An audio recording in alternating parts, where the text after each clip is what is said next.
Wa alaykum assalam wa rahmatullahi wa barakatuh. Kwa wale ndugu zetu wa Kristo, Bwana Yesu asifiwe. Al-Fatiha.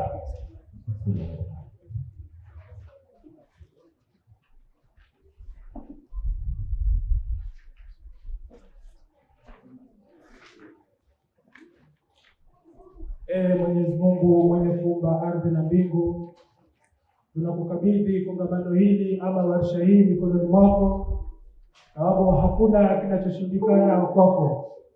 Mwenyezi Mungu tukuomba tujalie salama. Mwenyezi Mungu tukuomba tujalie hekima. Mwenyezi Mungu tukuomba tujalie nguvu ili tuweze kupambana na kuweza kuwasilisha masuala yote ya vijana yanayotanzia katika hii kwenye kaunti. Mwenyezi Mungu mwenye kurehemewa neema kubwa na neema ndogo ndogo, tujalie vijana sisi tulio hapa na walio nje ya hapa, tuweze kutupa mshikamano, tuweze kuendesha hili kongamano na tuweze kurudi nyumbani salama salimini. Hakuna mwingine wa kuibidiwa isipokuwa wewe Mwenyezi Mungu, na kwako tunarudi. Amen. Amen.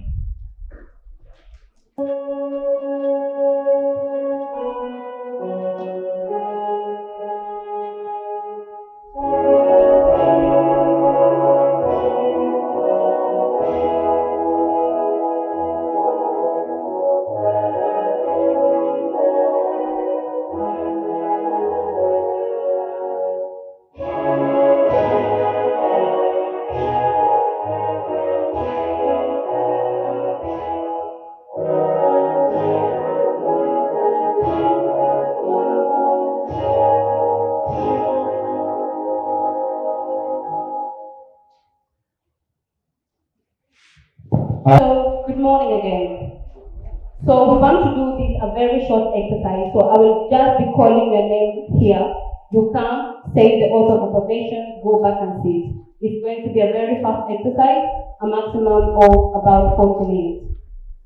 Do swear in the name of God. Do swear in the name of God that I will faithfully execute the mandate of my office. That I will faithfully execute the mandate of office. To the best of my ability. To the best of my ability. Preserve, protect, and defend the Constitution of Kenya. And defend the Constitution of Kenya. And the laws of the Kwale Youth Assembly. And the laws of Kwale Youth Assembly. I will not, without due authority, disclose any knowledge, or information, obtained in the course of my duties. So help me God. I, Emilia Chen, having been elected as the MP of the Kwale Youth Assembly, do solemnly swear in the name of God that I will faithfully execute the mandate of my office to the best of my ability. Preserve, protect, and defend the Constitution of Kenya and the laws of the Kwale Youth Assembly. I will not, without due authority, disclose any knowledge or information obtained in the course of my duties. So help me God. Mr. Sebe, having been elected as the MP of the Kwale Youth Assembly, do swear in the name of God that I will faithfully execute the mandate of my office to the best of my ability, preserve, protect, and defend the Constitution of Kenya and the laws of the Kwale Youth Assembly. I will not, without due authority, disclose any knowledgeable information obtained in the course of my duties. So help me God. I, Kasim Ali Hassan, having been elected as the MP of the Kwale Youth Assembly,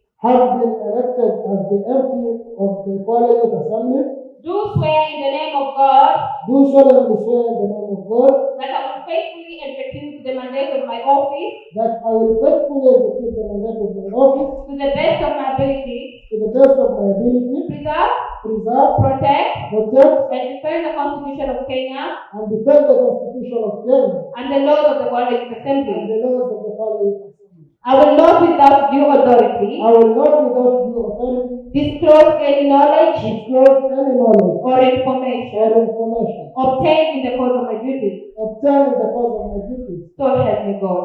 So help me God. Having been elected as the MP of the Kwale Youth Assembly, Having been elected as the MP of the Kwale Youth Assembly, do solemnly swear do solemnly swear in the name of God in the name of God that I will faithfully execute the mandate of my office that I will faithfully execute the mandate of my office to the best of my ability, to the best of my ability, preserve, preserve, protect, protect, and defend the Constitution of Kenya and defend the Constitution of Kenya and the laws of the Kwale Youth Assembly. and the laws of the Kwale Youth Assembly. I will not, I will not, without due authority, without due authority, disclose any knowledge or information disclose any knowledge or information obtained in the course of my duties. obtained in the course of my duties. So help me God. So help me God.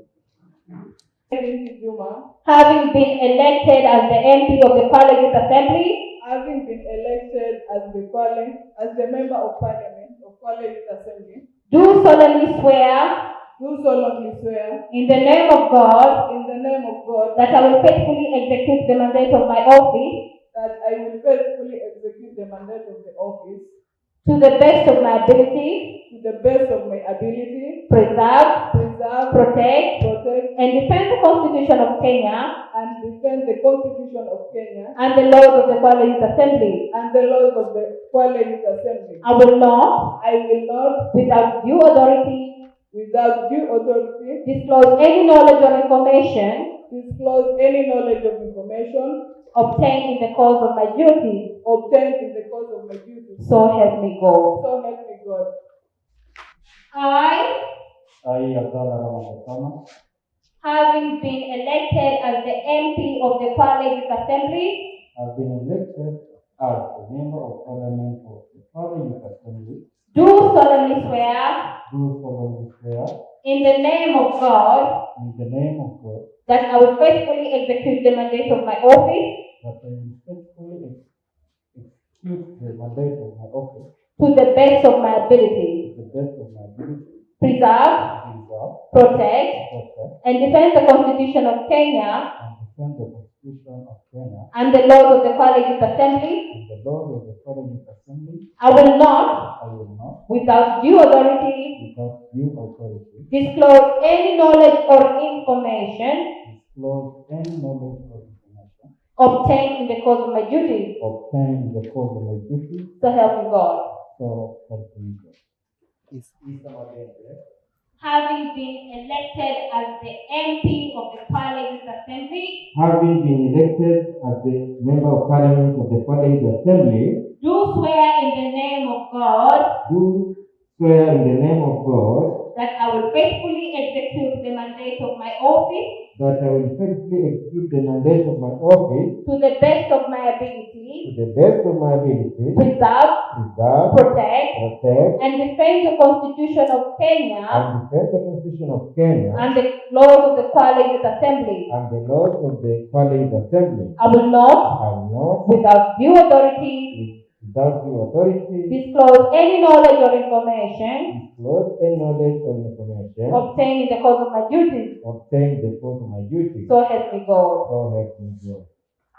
I, Hassan Dalili, Elected as the MP, Member of Parliament of the Kwale Youth Assembly, have been elected as the MP of the Kwale Youth Assembly. do swear in the name of God Do swear in the name of God that I will faithfully execute that I will be faithfully execute the mandate of my office the mandate of my office to the best of my ability, to the best of my ability, preserve, preserve, protect, protect, and defend the Constitution and defend the Constitution and the laws of the Kwale Youth Assembly. and the laws of the Kwale Youth Assembly. I will not, I will not, without due authority, without due authority, disclose any knowledge or information disclose any knowledge or information obtained in the course of my duties. obtained in the course of my duties. So help me me God. So help me God. I, Mary Sazuri, Having been elected having been elected as the Member of Parliament of the Kwale Youth Assembly, of the Kwale Youth Assembly, do solemnly swear in the name of God do solemnly swear in the name of God that I will faithfully execute the mandate of my office to the best of my ability, that I will faithfully execute the mandate of the office to the best of my ability, preserve, protect, and defend the Constitution of Kenya and defend the Constitution of Kenya and the laws of the Kwale Youth Assembly. and the laws of the Kwale Youth Assembly. I will not, I will not, without due authority, without due authority, disclose any knowledge disclose any knowledge or information or information obtained in the course of my duties. obtained in the course of my duties. So help me God. So help me God. Fatuma Adam Tengo, Having been elected as the Member of Parliament of the Kwale Youth Assembly, having been elected as the Member of Parliament of the Kwale Youth Assembly, do solemnly swear in the name of God do solemnly swear in the name of God that I will faithfully execute that I will faithfully execute the mandate of my office the mandate of my office to the best of my ability, to the best of my ability, preserve, protect, protect, and defend the Constitution of Kenya and defend the Constitution of Kenya and the laws of the Kwale Youth Assembly. and the laws of the Kwale Youth Assembly. I will not, without due authority, without due authority, disclose any knowledge or information disclose any knowledge or information obtained in the course of my duties. obtained in the course of my duties. So help me God. So help me God. I, Muhammad Kishindo, Having been elected as as the MP of the Kwale Youth Assembly, the MP of the Kwale Youth Assembly, do solemnly swear that do solemnly swear that in the name of God, in the name of God, I will faithfully execute the mandate of my office I will faithfully execute the mandate of my office to the best of my to ability, the best of my ability, preserve, protect, protect, and defend the Constitution of Kenya and defend the Constitution of Kenya and the laws of the Kwale Youth and the Assembly. laws of the Kwale Youth Assembly. I will not, without due authority, disclose any knowledge or information obtained in the course of my duties. So help me God. So help me God. Having been elected as the MP of Kwale Youth Assembly, do solemnly swear in the name of God that I will faithfully execute the mandate of my office to the best of my ability, preserve, protect, and defend the Constitution of Kenya and the laws of the Kwale Youth Assembly. I will not, without due authority, disclose any knowledge or information obtained in the course of my duties. So help me God. I, Linda Kyoki, Having been elected as the Member of Parliament of the Kwale Youth Assembly, having been elected as the Member of Parliament of the Kwale Youth Assembly, do solemnly swear in the name of God do solemnly swear in the name of God that I will faithfully execute the mandate of my office that I will faithfully execute the mandate of my office to the best of my ability, to the best of my ability, preserve, protect, and defend the Constitution of Kenya defend the Constitution of Kenya and the laws of the Kwale Youth Assembly. and the laws of Kwale Youth Assembly. I will not, without due authority, disclose any knowledge or information obtained in the course of my duties. disclose any knowledge or information obtained in the course of my duty. So help me God. So help me God. Having been elected as the MP of the Kwale Youth Assembly, do solemnly swear in the name of God that I will faithfully execute the mandate of my office to the best of my ability, preserve, protect, and defend the Constitution of Kenya and the laws of the Kwale Youth Assembly. I will not, without due authority, disclose any knowledge or information obtained in the course of my duties. Disclose any knowledge or information obtained in the course of my duties. So help me God. I, Matano Mwinyi Mwasheruwe, Having been elected as the Member of Parliament of the Kwale Youth Assembly, having been elected as the Member of Parliament of Kwale Youth Assembly, do solemnly swear in the name of God do solemnly swear in the name of God that I will faithfully execute the mandate of my office that I will faithfully execute the mandate of office to the best of my ability, to the best of my ability, preserve, protect, and defend the Constitution of Kenya and defend the Constitution of Kenya and the laws of Kwale Youth Assembly. and the laws of Kwale Youth Assembly. I will not, without due authority, I will not, without due authority, disclose any knowledge or information obtained in the course of my duties. disclose any knowledge or information obtained in the course of my duties. So help me God. So help me God. Brother Masamani, Having been elected as the Member of Parliament of the Kwale Youth Assembly, having been elected as the Member of Parliament of Kwale Youth Assembly, do solemnly swear in the name of God do solemnly swear in the name of God that I will faithfully execute the mandate of my office that I will faithfully execute the mandate of my office to the best of my ability, to the best of my ability, preserve, protect, protect, and defend the Constitution of Kenya and defend the Constitution of Kenya and the laws of the Kwale Youth Assembly. and the laws of Kwale Youth Assembly. I will not, without due authority, I will not, without due authority, disclose any knowledge or information obtained in the course of my duties. disclose any knowledge or information obtained in the course of my duties. So help me So God. help me God.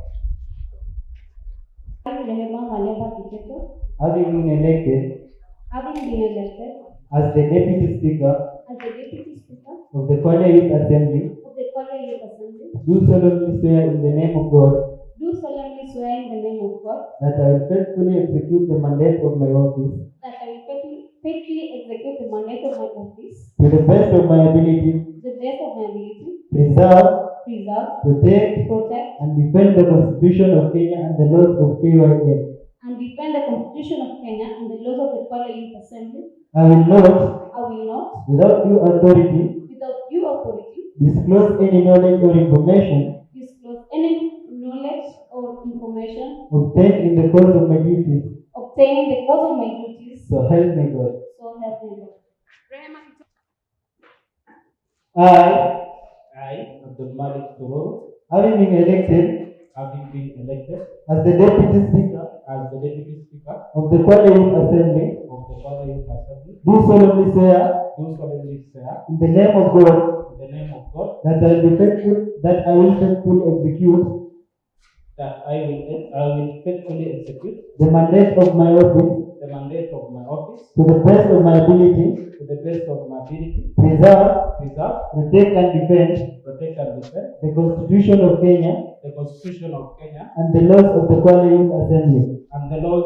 Youth Assembly. I will not, without due authority, disclose any knowledge or information obtained in the course of my duties. So help me God. Having been elected as the Member of Parliament of the Kwale Youth Assembly, do solemnly swear in the name of God that I will faithfully execute the mandate of my office to the best of my ability, preserve, protect, and defend the Constitution of Kenya and the laws of the Kwale Youth Assembly. I will not, without due authority, disclose any knowledge or information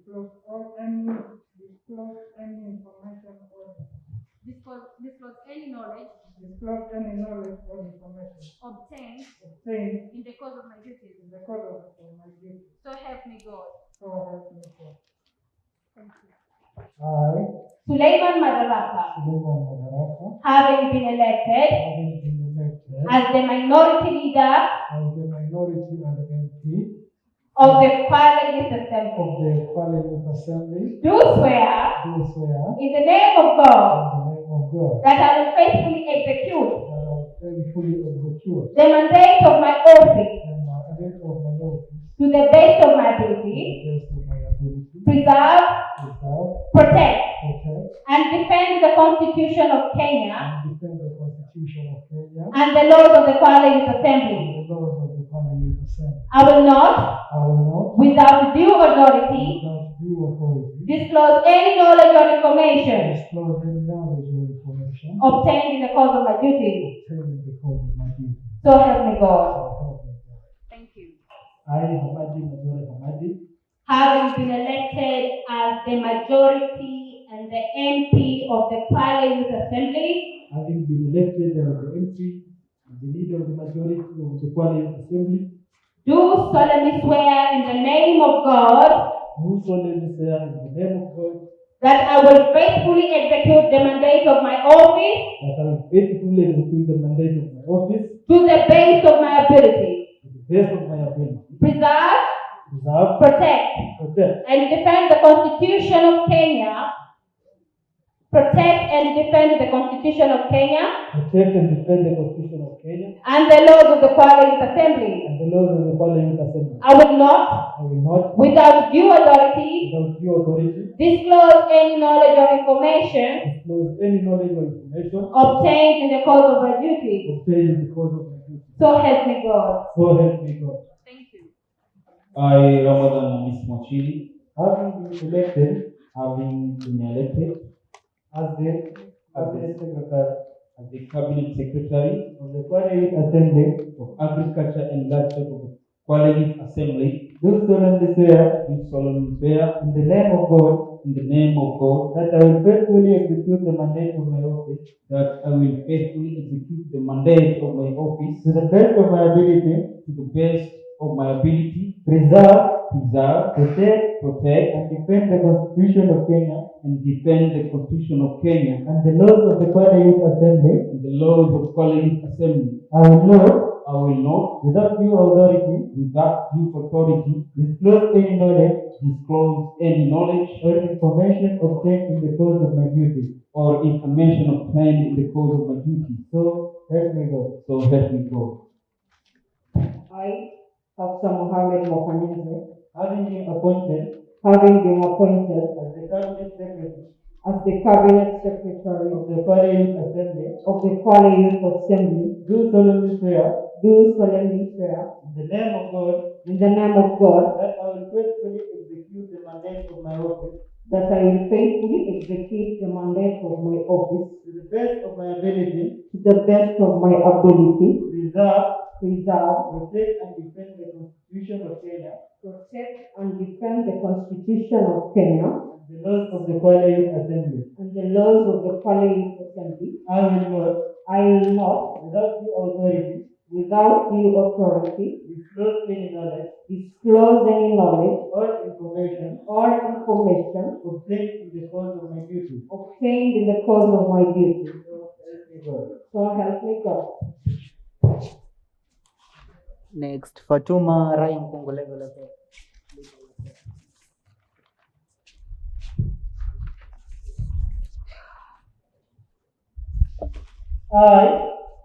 I, Fatuma Raia Mkungu, Having been appointed having been appointed as the Cabinet Secretary as the Cabinet Secretary of the Kwale Youth Assembly, of the Kwale Youth Assembly, do solemnly swear do solemnly swear in the name of God in the name of God that I will faithfully execute the mandate of my office that I will faithfully execute the mandate of my office to the best of my ability, to the best of my ability, preserve, preserve, protect, and defend the Constitution of Kenya protect, and defend the Constitution of Kenya and the laws of the Kwale Youth Assembly. and the laws of the Kwale Youth Assembly. I will not, I will not, without due authority, without due authority, disclose any knowledge or information disclose any knowledge or information obtained in the course of my duty. obtained in the course of my duty. So help me God. So help me God. having been appointed having been appointed as the Cabinet Secretary as the Cabinet Secretary of the Kwale Youth Assembly, of the Kwale Youth Assembly, do solemnly swear do solemnly swear in the name of God in the name of God that I will faithfully execute the mandate of my office that I will faithfully execute the mandate of my office to the best of my ability, to the best of my ability, preserve, preserve, protect, and defend the Constitution of Kenya and defend the Constitution of Kenya and the laws of the Kwale Youth Assembly. and the laws of the Kwale Youth Assembly. I will not, Without due authority, disclose any knowledge or information obtained in the course of my duties. obtained in the course of my duties. So help me God. So help me God. The Constitution of Kenya and protect the Constitution of Kenya and the laws of the Kwale Youth Assembly and the laws of Kwale Youth Assembly. I will not, without due authority, disclose any knowledge or information obtained in the course of my duties. Obtained in the course of my office. So help me God. So help me God. Having been appointed as the Cabinet Secretary for Land, Mining and Natural Resources Having been appointed as the Cabinet Secretary for Land, Mining and Natural Resources of the Kwale Youth Assembly, of the Kwale Youth Assembly, do solemnly swear in the name of God do solemnly swear in the name of God that I will faithfully execute the mandate of my office in the name of God that will faithfully execute the mandate of my office to the best of my ability, to the best of my ability, preserve, protect, protect, and defend the Constitution of Kenya protect and defend the Constitution of Kenya and the laws of the Kwale Youth Assembly. and the laws of the Kwale Youth Assembly. I will not, without due authority, Without the authority, disclose any knowledge or information disclose any knowledge or information obtained in the course of my duties. obtained in the course of my duty. So help me God. I, Mwalimu Mohamed Mwazigere, Having been appointed as the Cabinet Secretary for Social Service Culture and Arts having been appointed Cabinet Secretary for Social Service, Culture and Arts of the Kwale Youth Assembly, of the Kwale Youth Assembly, do solemnly swear do solemnly swear in the name of God in the name of God that I will faithfully execute the mandate of my office that I will faithfully execute the mandate of my office to the best of my ability, to the best of my ability, preserve, preserve, protect, protect, and defend the Constitution of Kenya and defend the Constitution of Kenya and the laws of the Kwale Youth Assembly. and the laws of Kwale Youth Assembly. I will not, I will not, without due authority, without due authority, disclose any knowledge or information disclose any knowledge or information obtained in the course of my duties. obtained in the course of my duty. So help me God. So help. Thank you.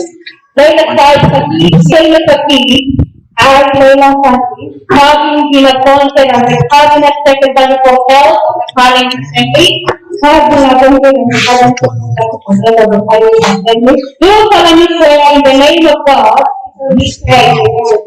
that I will faithfully execute the mandate of my office. That I will faithfully execute the mandate of my office to the best of my ability. To the best of my ability, preserve, protect, and defend the Constitution of Kenya and defend the Constitution of Kenya and the laws of the Kwale Youth Assembly and the laws of the Kwale Youth Assembly. I will not, without due authority, disclose any knowledge or information obtained in the course of my duties. So help me God. Khadija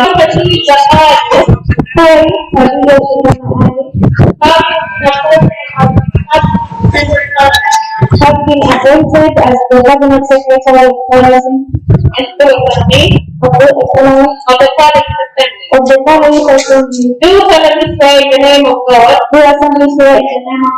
And I will faithfully execute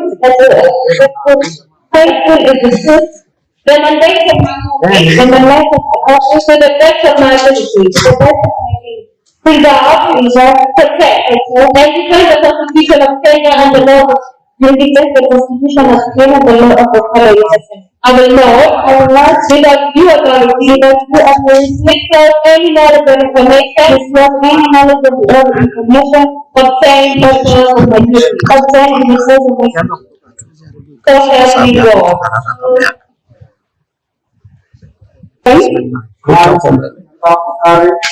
Having been appointed as the cabinet secretary do solemnly swear in the name of God that I will faithfully execute the mandate of my office to the best of my ability, preserve, protect, and defend the Constitution of Kenya and the laws of the Kwale Youth Assembly. I will not, without due authority, disclose any knowledge or information obtained in the course of my duty. Ukitualaini na switch automatic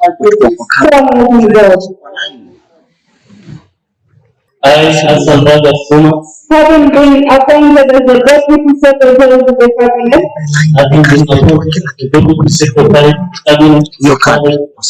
do solemnly swear in the name of God that I will faithfully execute the mandate of my office to the best of my ability, preserve, protect, and defend the Constitution of Kenya and the laws of the Kwale Youth Assembly. I will not, without due authority, disclose any knowledge or information obtained in the course of my duty. So help me God. I, having been appointed as the Secretary to the Cabinet of the Kwale Youth Assembly, do solemnly swear in the name of God that I will faithfully execute the mandate of my office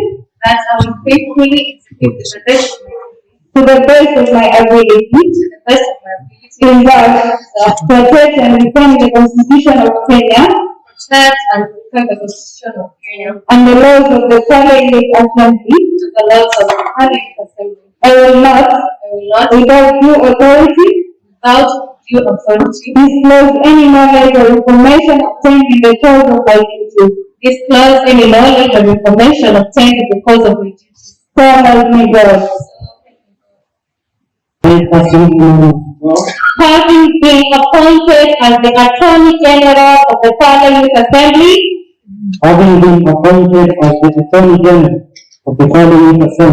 do solemnly swear in the name of God that I will faithfully execute the mandate of my office to the best of my ability, preserve, protect, and defend the Constitution of Kenya and the laws of the Kwale Youth Assembly. I will not, without due authority, disclose any knowledge or information obtained in the course of my duty. So help me God. Lucky Kadimbo, having been elected as the Speaker of the Kwale Youth Assembly, do solemnly swear in the name of God that I will faithfully execute the mandate of my office to the best of my ability, preserve, protect, and defend the Constitution of Kenya and the laws of the Kwale Youth Assembly. I will not, I will not, without due authority, disclose any knowledge or information obtained in the course of my duty. So help me God. I, Alhamdulillah Muhammad, having been elected as the Deputy President of the Kwale Youth Assembly, do solemnly swear, in the name of God, that I will faithfully execute the mandate of my office, to the best of my ability, preserve, protect, and defend the Constitution of Kenya, and the laws of the Kwale Assembly, I will not, without due authority, disclose any knowledge or information obtained in the course of my duty. So help me God.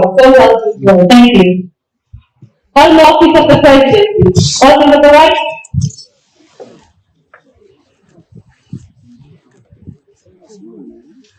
President Ali Rafi Kobagido.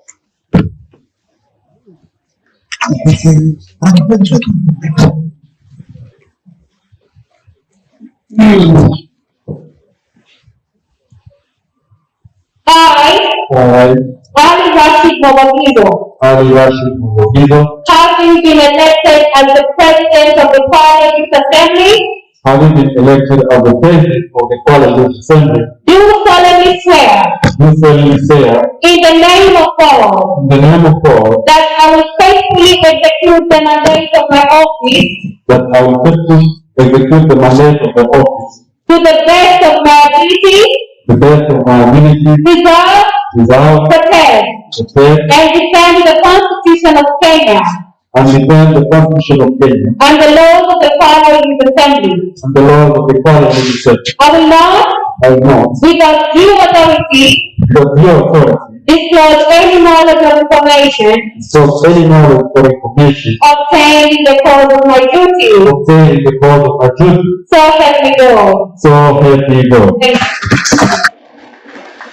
you.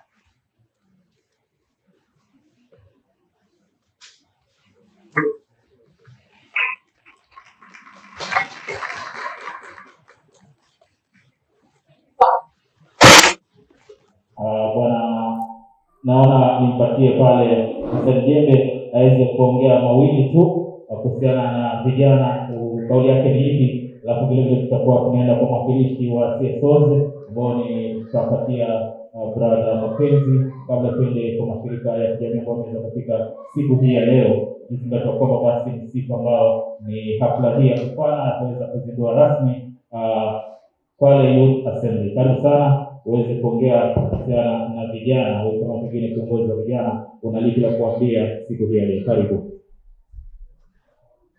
Shukrani sana na Mheshimiwa Ratiba. Mheshimiwa Mama Kaunti Zuleha, Mheshimiwa kama Tanmasuku Ngale, Waziri wa Vijana Kaunti ya Kwale, Bwana Machauka na itifaki yote izingatiwa. Asalamu alaykum. Amani ya Bwana iwe nanyi. Comrade power. Youth power. Sauti inaonekana kidogo ni mushki. Sijui tunaogopa walioko huku mbele ama ni furaha imetuzidi. Mimi kwa majina najulikana kama Chembe Hussein Jembe Abdalla Matenga Matondo, lakini ile la muhimu nishike ni Chembe. Mimi sitaki kusema ni kiongozi wa vijana kwa sababu nikisema hapa niko na kofia nyingi, lakini nasema mimi ni mkazi wa Kwale County. Nimepatiwa jukumu dogo kuzungumzia kuhusiana na masuala ya vijana. Najua tukianza kuzungumza masuala ya vijana hatuwezi maliza sasa hivi, lakini naomba tu nitoe nukta kadhaa ambazo nimeweza kuzinakili. Kitu cha kwanza, kwanza.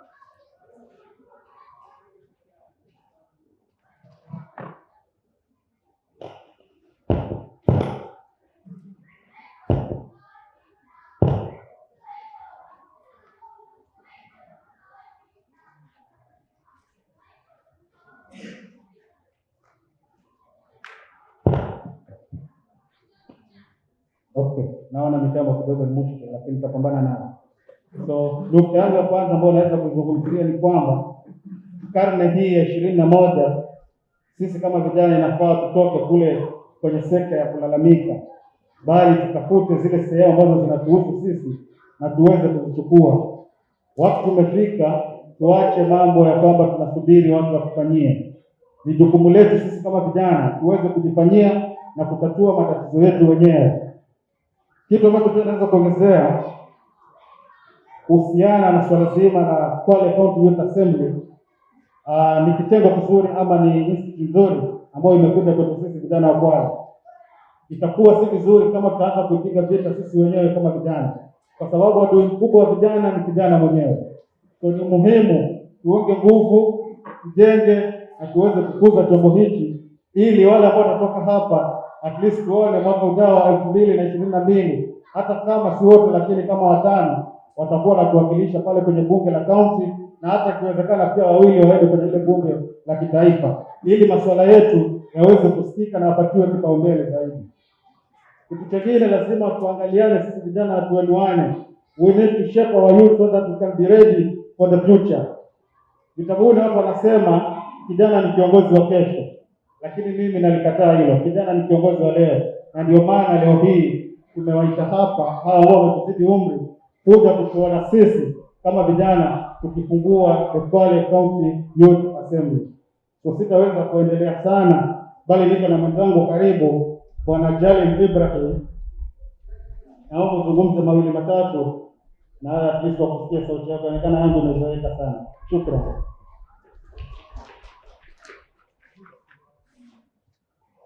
No, asante sana kwa fursa hii unazoendelea. Asante. Nashukuru kuona tena sasa Kwale na itifaki yote kwa hapa na vijana wenzangu. Asalamu alaykum. Bwana Yesu asifiwe.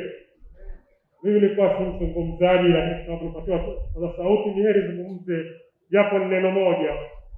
Ukweli ni kwamba hiki chombo kilichozinduliwa leo sio chombo ambacho kwamba tunataka nafsi ndogo. Lazima nafsi ziwe tayari kwa mawimbi ya kisiasa, kwa mawimbi ya maendeleo. Hiki chombo cha assembly ni chombo, ni wapo kitatumiwa vyema, kitaleta manufaa kwa vijana.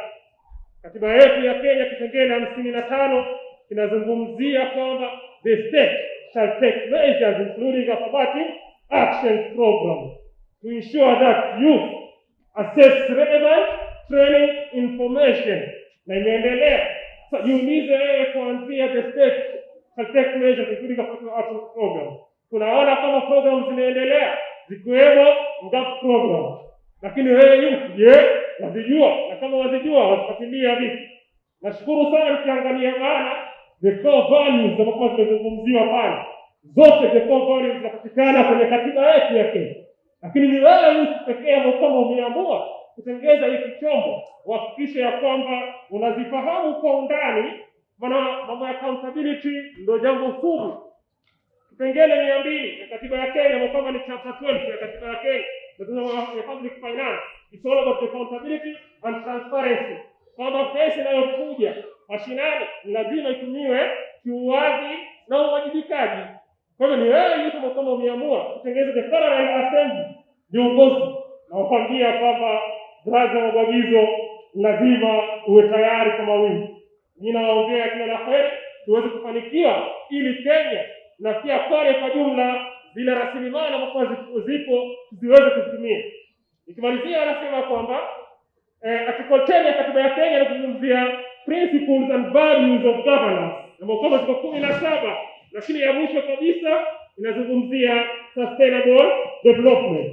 Kwa hivyo wewe kama kijana uko hapa, wewe umechaguliwa kama kiongozi wa vijana, hakikisha ya kwamba our project kama ziko Kwale ziko sustained kwa vizazi viko zinazokuja ziweze kuziona vitu kama vile.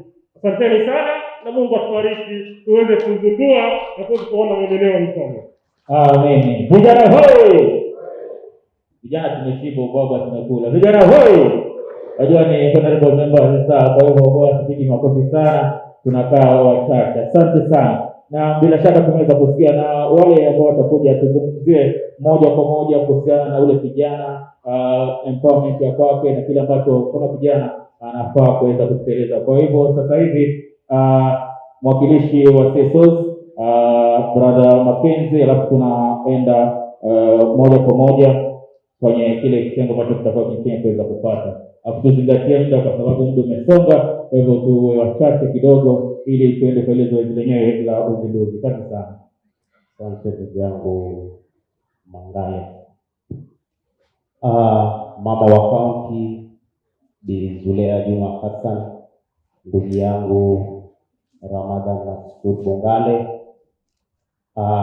rais wa bunge la vijana kaunti ya Kwale, my brother Mwabwagizo na itifaki yote iliyo hapa. Assalamu alaikum warahmatullahi taala wabarakatuh. Kwa wale wengine, amani ya Mola iwe juu yenu. Mimi nafahamika kama Mackenzie Mohamed Reni. Sitaki kuwa mrefu kwa sababu ya muda. Nimekuja kuwakilisha mashirika ya kijamii ama yasiyokuwa ya serikali, kwa lugha ya King'eng'e, civil society organization. Hapa mbele yenu niko na speech from our convener Sir George Jaramba. Angependa kuwa na sisi leo, but unfortunately hakuweza kwa sababu ameenda mazishi sehemu ya Kidongo kule kwa mzee wetu John Muli ambaye ametuacha. Mwenyezi Mungu amrehemu. Ladies and gentlemen, allow me to read the speech prepared by Sir George Jaramba, presiding convener, Kwale Civil Society Consortium. Mr. President, the Speaker and the entire leadership of Kwale Youth Assembly, ladies and gentlemen, all protocol observed.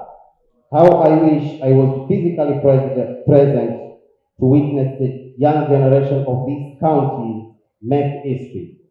Nevertheless, I want to thank the Kwale Youth Assembly for the recognition you have extended to the Kwale Civil Society to participate in this auspicious occasion. The establishment of the Assembly provides the youth of Kwale with the opportunity to directly participate in the leadership and governance process, not only by complementing the efforts of the local legislative assembly, but also to amplify the voices of the majority of voiceless youth. The youth have over the years failed to productively contribute towards the economic and political development of this country, not because they don't like development, but because of systemic roadblocks placed on their way by the individual and institutional vested interests. Therefore, as you venture into this noble task, you must prepare for the bumpy and the rocky path you will be walking on. In the quest to restore your dignity and liberate the young people from the jaws of political manipulation, poverty, and demeaning treatment from the people who only think your role is to work as errand boys and girls.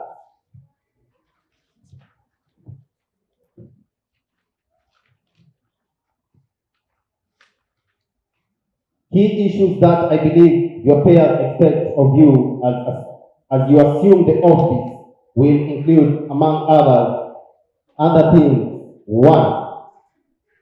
Influencing sound and friendly policies to broaden the youth participation in the governance process and ensure that devolution is implemented to the letter, particularly on issues aimed at improving the well-being of the young people. 2.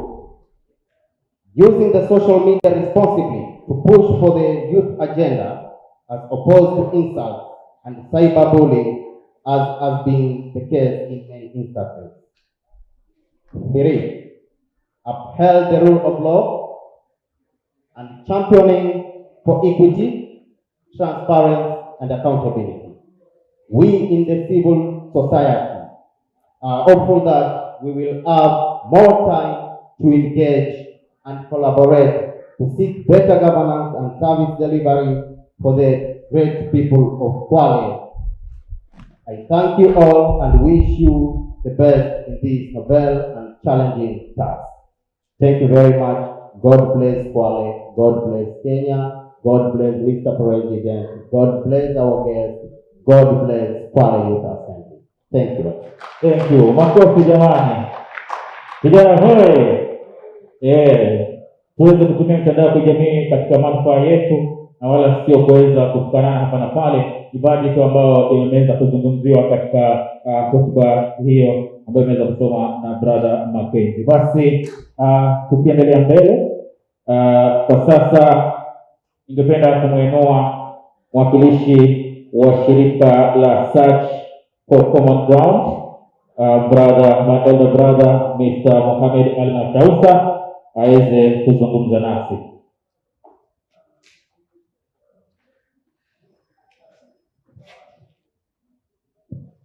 Assalamu alaikum warahmatullahi wabarakatuh. Ndugu wa Kristo, Bwana asifiwe. Ningependa kutambua uwepo wa mbunge Mama Zuleha, vile vile nitambua uwepo wa bradhangu, rafiki yangu, mwakilishi wa gavana Mheshimiwa Ramadhan Masud Kwale. Ningependa pia kutambua uwepo wa president na kabineti yake wa Kwale Youth Assembly na vile vile waheshimiwa wa Kwale Youth Assembly. Nitachukua fursa hii, najua mimi ni mzungumzaji sana, naweza zungumza mpaka kesho, lakini nitachukua dakika kidogo, pengine sizidi 5, ili niweze kufunga wakati. Cha kwanza, kama nilivyotambulishwa, jina langu naitwa Mohamed Ali Machausa. Mimi nikiwa nawakilisha shirika la Search for Common Ground kama program manager wa Kenya. Shirika la Search for Common Ground ni shirika la ulimwengu mzima, la global organization ambayo kwamba inajikita katika masuala ya conflict resolution na peace building. Na tuko na miradi kadhaa hapa Kenya na pia kule Tanzania, Uganda, Mozambique, Ethiopia, Rwanda, Burundi, tuseme Afrika kama nchi 14 hivi, na kule uzunguni nchi zingine takriban nchi 37. Lakini kila ambacho tunakifanya zaidi kama shirika ni kufanya kazi kwa ukaribu sana na vijana. Kwa hivyo leo tukialikwa hapa, nitasema hatujaalikwa kama ambaye ni sadaka, bali tumealikwa kwa sababu we really belong in where the young people are. What I want to say is that young people have a space, and I'll call it a paradoxical space. Yani tuko kwenye paradox kama young people. In one side, we are sitting at a vintage position for our lives and the lives of other people. But at the same time, we are sitting in a very precarious position that can endanger our own lives and also the lives of other people. But as marehemu Professor Ali Mazrui alivyosema kwamba to be or not to be, the choice is yours as a young person. Why is it a paradoxical position? One, ni kwamba nchi yetu ya Kenya sasa hivi vijana ni 75%. Ama wana translate to around 37-38 million of the 50 million of Kenya. Inamaanisha sehemu kubwa sana ya halaiki nzima ya wananchi wa Kenya ni vijana. Lakini tukiangalia from the point of endangering their lives, ni kwamba zahama nyingi ambazo kama zimepatikana nchini Kenya in the history, ni kwamba vijana wanapatikana katikati ya zahama kama zile. One, aidha kufanya zahama zile kibinafsi zao ama kutumika na watu wengine kuleta zahama kama zile. But again, vijana wale wana sit in that same paradoxical position kwamba it's a vintage position for them, for their lives and also for the lives of the people they love. Kwa sababu gani? Out of 50 million, kama 38 million ni vijana, inamaanisha they can sway the scale if they want to. Two, they can refuse to be used by any other person and agree to utilize their dynamics, their dynamism, their energy, their intellect, their technoscience for their own good and the good of the people they love. But again, I will repeat, to be or not to be, the choice has always been by those youth. I am happy today tukikaa hapa hivi kama tuna launch Kwale Youth Assembly, kwamba Kwale Youth Assembly is comprised of very energetic young people. Not only energetic, but most of them very educated young people. Not only educated, but most of them very networked young people. Not only networked young people, but most of them already are working for the benefit of their community. So for me, that paradox is already biased to the positive. And if there has never been a signature organization, if there has never been a signature time for young people to rise up and take over power, and take over development, and take over history for their positivity, then this is the time with Kwale Youth Assembly, and this time that now it is being launched. Wale waheshimiwa wabunge wa Kwale Youth Assembly cut across all the sub-counties. What I can urge you is that please use your numbers, use your skills, use your network, use your energy, use your techno-service ability on Facebook, on Twitter, on Instagram, and wherever, and make sure you're bringing a change from the village to the sub-county to the county of Kwale. There is no better person apportioned that opportunity. There is no better person apportioned that ability than young people of Kwale ambao sasa hivi wamejipanga pamoja kama Kwale Youth Assembly. Sitaki kuzungumza sana kwa sababu wazungumzaji ni wengi, najua nishakufa. But nataka kusema kwamba in the few times that I have engaged with Kwale Youth Assembly, from the executive to the members of the wale waheshimiwa wabunge, I have never seen a constellation of better brains than the ones assembled by the Kwale Youth Assembly. I have never.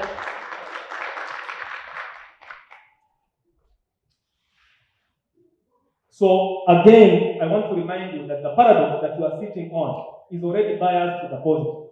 Please take that on. And as I close, I want to say, ili vuguvugu la Kwale Youth Assembly sio la kitoto. Brother Edwin, where are you? Brother Edwin, please stand, if you may. Please tell them, where did we meet for the first time? We met for the first time in France with Edwin, Paris. Na Edwin alikuwa amekuja kuwakilisha Mombasa Youth Assembly kwa exhibition of peace building globally. 150 countries had come to exhibit initiatives ambazo zina empower young people. And for that 3-day exhibition, Mombasa Youth Assembly emerged the best concept. Remember, hii si kule Msambweni kwetu Viembeni. That is not even in Kwale County. It is not in Kenya. It is Paris on behalf of the world. Mombasa Youth Assembly was the best concept. It is the same concept that is being used here. So what I can say is that the bar is already raised too high, Mr. President. If Mombasa took theirs to Paris, I don't know where you're going to take yours. but make sure it is better than Paris. Thank you very much, and may God bless you. Asante sana.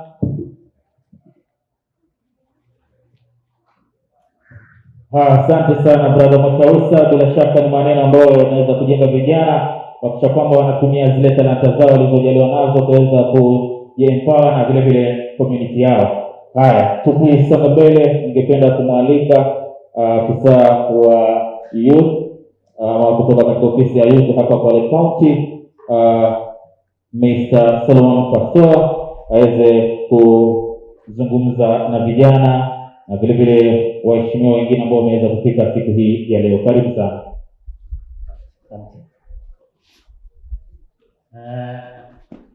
Mheshimiwa Kuleha, CS wetu wa youth, honorable members, good afternoon. Hamjambo. Kwanza mimi naitwa Kaswa Solomon. Mimi ni ofisa masuala ya vijana hapa Matuga Sub County, lakini kwa leo nawakilisha director wa youth wa county. Yangu ni shukrani sana kwa kuitwa kwa hii mwaliko wa the round of Kwale Youth Assembly. Mimi ndio nimesikia leo, sikuwa nimesikia tena. So I'm very happy. And I've seen your core values which you are intending to achieve. Kitu ya kwanza sisi tulize vijana. Kama speaker hapa amesema vijana si ndio tuko wengi. Si ni kweli hapo? Na akarudi akasema sisi wenyewe ndio waka tuko maadui wenyewe. Yaani sisi we are our own enemies. Si ni kweli hapo? Kwa sababu utakuta vijana sisi tukaamua tukue na mwelekeo mmoja, sisi wenyewe ndio tunakaa tunajivuta nyuma. Nasema hivyo kwa sababu nakumbuka wakati mwingine uliopita kijana kwa mfano akisema anataka kusoma kitu chochote cha aidha cha ubunge ama ward ama nini, vijana wanasema huyu mwenyewe hana kitu ya kutupatia, kwa hivyo hatuwezi kumpigia kura kwa mfano. Sisi tunasemanga hivyo. Sasa kumpigia kura ataenda kuwakilisha namna gani pale bungeni? Kama ni kaunta sehemu kama ama assembly kubwa. Kwa hivyo vijana sisi ndio wengi. Na ndio tuna shida mengi sana. Wakati umepita ambapo unakuta nafasi zetu ama mambo yetu tulikuwa tunapangiwa na wazee. Sasa hiyo wakati ndio huu. Nafikiri mimi ndio nimeona hii kanda hii ya assembly ya Kwale hii assembly hapa. Where I come from, I was talking to somebody from yesterday, akaniambia the schedule kama hicho, kama ukifika huko. Hata schedule kama hicho. Akaniambia nione vile inaendelea, labda naweza kumsaidia the concept. Pia nao pia wainuke. Kwa hivyo you guys mko mbele. Ukikuta pia unakuta vijana wengi, vijana sisi we are not involved in decision making processes. Unaona watu hata kama ni public participation, wazee wanakuja wana sign on behalf ama wanaongea on behalf of the youth. Yanafanyika hivyo mara mingi. Na baadaye tunasema vijana sisi hatukuhusishwa. Lakini kwa nini hatukuhusishwa? Kitu ya kwanza tumekuwa na mtindo mbaya, lakini wakosea hapo kidogo. Watu wakiitwa wafanye kama public participation kama vijana na ni mahali kitu inahusu sisi vijana. Vijana mtu anasema kama hakuna kugumulwa ama hakuna fair mtu hakuji. Sina kwanga ni hivyo. Si ni hivyo kweli? Sasa tusipokuja pale wale wanakuja kuwakilisha mawazo yenu ni wazee ama wakina mama. So nakuta you let the other guys take your chance. Why? So I'm very happy about the Kwale Youth Assembly. I think we are going to spare these guys alikuwa kwa kama kuna mtu kama participation you take the lead role. You pate pia a space to air your views. Nafikiri leo mimi sina mengi sababu nilikuwa na wakati wenu. Yangu ni kuomba tu muendelee na hiyo moyo. Then muangalie muwe na kama some regular kujiangalia baada ya muda kama either yearly ama half yearly, unakaa chini mnaangalia how far you have gone na wapi mnakosea. Kwa sababu najua sasa hivi tunaelekea 2022. Hapo ndio vijana wengi wanangoja kutumiwa. Si ni kweli? Na naomba msikubali kutumiwa na wanasiasa waharibu nchi yetu. Asante.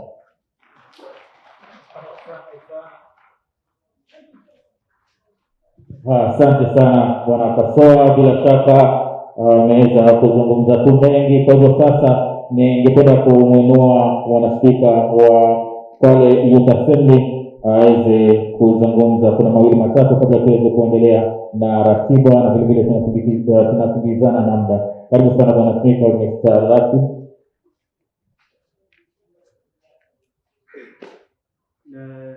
Kwa niaba ya Mheshimiwa Rais, ningependa kupeana apologies zenye zimefika kwa dawati lake. Tulitarajia kuwa pamoja na Mheshimiwa Tandaza, mbunge wa Matuga, lakini ametuma ujumbe kuwa ameshikika kwenye parliamentary committees, lakini yuko pamoja na sisi. Pia tumepokea ujumbe kutoka kwa Mheshimiwa mbunge wa Lungalunga, Mheshimiwa Mashetani, alikuwa anatarajia kuwa na sisi, lakini vile vile ameshikika kwa dharura za kikazi. Kuna Mheshimiwa Spika wa bunge la kaunti ya Kwale, Mheshimiwa Samirua, pia angependa kuwa na sisi, lakini vile vile ameshikika na shughuli za kikazi Nairobi, lakini wako pamoja na sisi. Pia tulitarajia uwepo wa Mheshimiwa Senator Makueni Msula Kilonzo, lakini hakuweza kuwa, anahudhuria mazishi ya mwandani wake wa karibu. Kwa hiyo tushukuru kwa wale wenye tumepata, na hao wengine pia tuwe na imani kuwa wapo na sisi. Asante. Asante sana bwana Spika, asante sana. Huyo ndio Spika wa bunge la kaunti ya Kwale la vijana.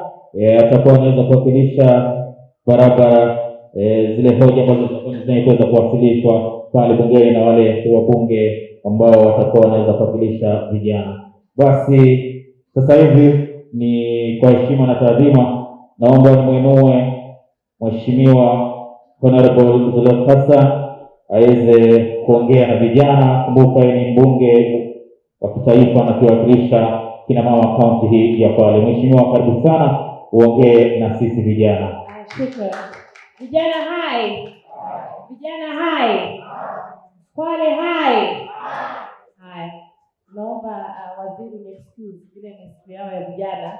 Nianze protocol na Rais Ali Mwabwagizo, Vice President Halima Muhammad, cabinet yote, mawaziri, wabunge wote, waziri Bungane wa Kwale County na wageni wote wa heshima waliokuja. Hamjambo. Asalamu alaykum. Sasa mimi leo niko Nairobi, lakini nilivunja safari zote kila kitu ili nije niwe na nyinyi leo. So nimetoka direct Nairobi nikaja mpaka hapa. Na pia leo msicheke, lakini mwana Baraka mtoto wangu leo hata nyonya usiku kwa sababu niko na nyinyi hapa leo. Kwa sababu hakuna ndege kwa sababu ya curfew, hakuna ndege ya kurudi Nairobi wakati kishamalizana hapa. Kwa hivyo mpaka kesho. So tunaona hiyo sacrifice pia mwana Baraka kwa sababu yenu. Na nimekuja hapa kwa sababu hivi ndivyo mimi nilianza. Na najua umuhimu wa jambo kama hili. Na pengine kuna wengine wanaona pengine ni jambo dogo ama si jambo muhimu, lakini nafikiri sababu sio wako hapa, waziri kwa hapa na wengineo na kasoa kama youth officer, ni kwa sababu tunajua umuhimu wa jambo hili katika kujenga Kwale hizi siku ambazo tunazo sasa na za usoni. So hiyo ndo sababu ya mimi kuja hapa. So nataka kusema I'm very excited for you. Hiyo excitement ndio imefikisha hapa, kwa sababu mimi nilipokuwa hapo mlipokuwa nyinyi sikujua pengine nitaishia hapa. So vile mimi sasa niko na ile advantage ya hindsight, yani sasa hivi niko future nikiona kule nimetoka, so that's why I'm excited for you. Na kuko nazungumza kwenye lunch na baadhi yenu ya kuwa kupata nafasi hii si pengine, najua kuna wengine wenu mko na interest ya kuingia kwenye serikali, aidha kwenye legislature ama executive, pengine judiciary, kwa sababu kuna wengine wenu hapa na nasikia ni lawyers, wengine bado mko university karibu kumaliza, wengine wamemaliza. Lakini pia hata kama usipoingia katika masuala ya serikali, lakini katika sekta zenu tofauti, nafasi hii ya kufundisha kuwa kiongozi. Kwa hivyo hata kama utaenda banking sector, ama nasikia hapa kuna wengine ni engineers, ukiingia engineering, lakini utakuwa kiongozi, utakuwa bora zaidi kuliko yule mfanyakazi mwingine ambao hakupitia hii sector. Naweza kwenda kwenye organization ukaandikwa kazi, lakini kwa sababu ya zile skills uzojua hapa za kwa uongozi, waweza fika huko na ukashinda hata mtu mwenye masters pengine, kama mjapata masters. Ikawa wewe utapewa cheo kikubwa zaidi kuliko yeye kwa sababu ya mlivyofundishwa hapa. Kwa hivyo naomba mkumbuke haya maneno. Sasa ile kuna changamoto, unajua hakukosi changamoto kwenye anything. Kuna siku pengine itakuwa pengine hakuna transport, ama mshinda bahari, hakuna lunch, kuna all these challenges ama personal challenges zako, lakini naambia don't give up. Umeona sengine wakazungushwa kwenye mtandao ile picha ya mtu ambao kuna mmoja yafanya mining ya chimba mchanga hapo chini, alafu baada ya kuchimba tana ndefu you give up kwa sababu pengine amechimba mwaka hajapata madini yoyote, lakini waonyeshwa kwenye ile picha kumbe kuko bado only one day angegota tena angepata ile diamond. Kwa hivyo kitu changu muhimu ni kuambia don't give up. Hii process ni muhimu sana, na uwezi anza juu, haiwezekani. Kila mtu ambao kwa macho yako pengine umeona yuko juu alianza chini, lazima upite chini. Alafu Oslo Center, najua Phoebe, najua mshakutana na Phoebe unamjua Phoebe wa Oslo Center? Oh, they haven't met Phoebe. Oh, okay. Kwa hivyo Phoebe chuo chake ngani? On special advisor. Sasa Phoebe ndo alonijulisha kuhusiana na huu mkutano, akanihimiza nije, na wiki mbili zilizopita huko kuna wanawake kutoka sehemu tofauti za Kenya wanafanywa training, kama wamegraduate, akaniandika nipeane certificate hapo. Na alinipatia short notice, lakini nikaenda kwa sababu kina Phoebe ndo ambao kama mimi at that time kwa mwanamke, yani young woman, ndo alinishika mkono katika training.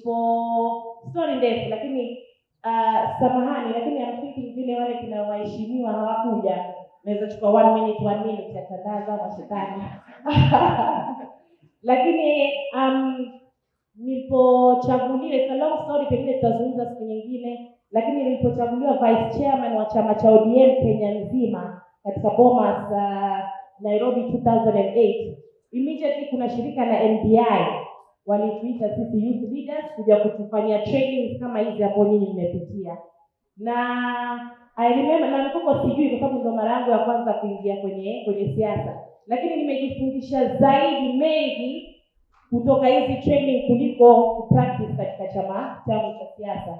Na kama mwanamke young woman, na ningependelea na nimefurahi sana kwa mko 50-50 wallahi. Nasema pengine nyinyi ndio mwafahamu wewe bungeni hivi sasa. Ingekuwa mmepitisha hiyo 2/3 gender rule, na mwanzo mngefanya better, ingekuwa 50-50. Kisha namuuliza vice president, asema mara ya kwanza tu meetings za kwanza tayari mka-establish, yani mko na strong women hapa, na pia nafurahi at least the guys hamko wabuli wanawake kama vile sisi tunavyobuliwa hiyo bunge. So ikawa 2009 nikaolewa April. Baada ya wiki mbili tu kuolewa, ikawa nimeitwa training hizi mambo ya politics huko Sun and Sand, Kilifi County, kwenda kutrainiwa huko. Ni kama training ya siku 3 siku 5. Sasa mume wako imagine, na ni youth training, kwa hivyo kuna wanaume na wanawake, na yeye bibi harusi 2 weeks literally ago ndo harusi, na I knew how important the training was. Lakini sasa ikabidi of course mume wangu usijue sasa na wivu, yani youth waume na hoteli Kilifi beach. So lakini nikazungumza, tukasema tutaenda pamoja, na that time kuko nafanya kazi, nafikiri kuko napata 14,000 kwa mwezi. Sasa imagine mume wangu pia hotel room, na yeye pia mshahara wake si mkubwa, kukodisha hoteli sana ambapo kwa that time nafikiri ni 5-star hotel. Lakini NDI huyo Phoebe huyo ambao pengine hamjakutana naye, lakini I'm sure watakutana naye sometime, na mwanamke mwingine anaitwa Rose, sasa Phoebe anatoka NDI ndo amekuja Oslo Center. Imagine tukaanza kuhesabu mashilingi mimi na mume wangu ya kuongeza pesa yake yeye tukaa hapo, lakini wakaja wakasema we will pay for your husband to stay here for the 3 days. Imagine nini, ili young woman apate nini training aweze kuendelea. Na baada ya hapo nilipopata mtoto wangu wa kwanza, wakalipia, ikawa wanalipia ile nani wa kukaa na mtoto. Ile tukienda safari wanalipia na hotel room kukaa kusupport. Ili tufanye nini? Wanawake tupate nini? Tupate hii nafasi. Kwa hivyo katika watu ambao wamebenefit na affirmative action hakuna nafikiri zaidi yangu nimebenefit. So hii ni affirmative action ya young people, na najua for young women ni affirmative action mara mbili, sio? Uko youth na uko mwanamke. So take advantage. Sasa kumalizia, nataka tu kusema utaachieve kile, kwa sababu mimi nazungumza sana na vijana wa Kwale County of course. Na kuna wengine najaribu kwa mentor na kwa encourage. Lakini mara nyingi wanaona na vijana wetu wa Kwale County kuna uoga. So you can only achieve what you think you can achieve. Kwa hivyo kile kitu ambacho wafikiri wewe mwenyewe binafsi waweza fanya ndio utaweza kufanya.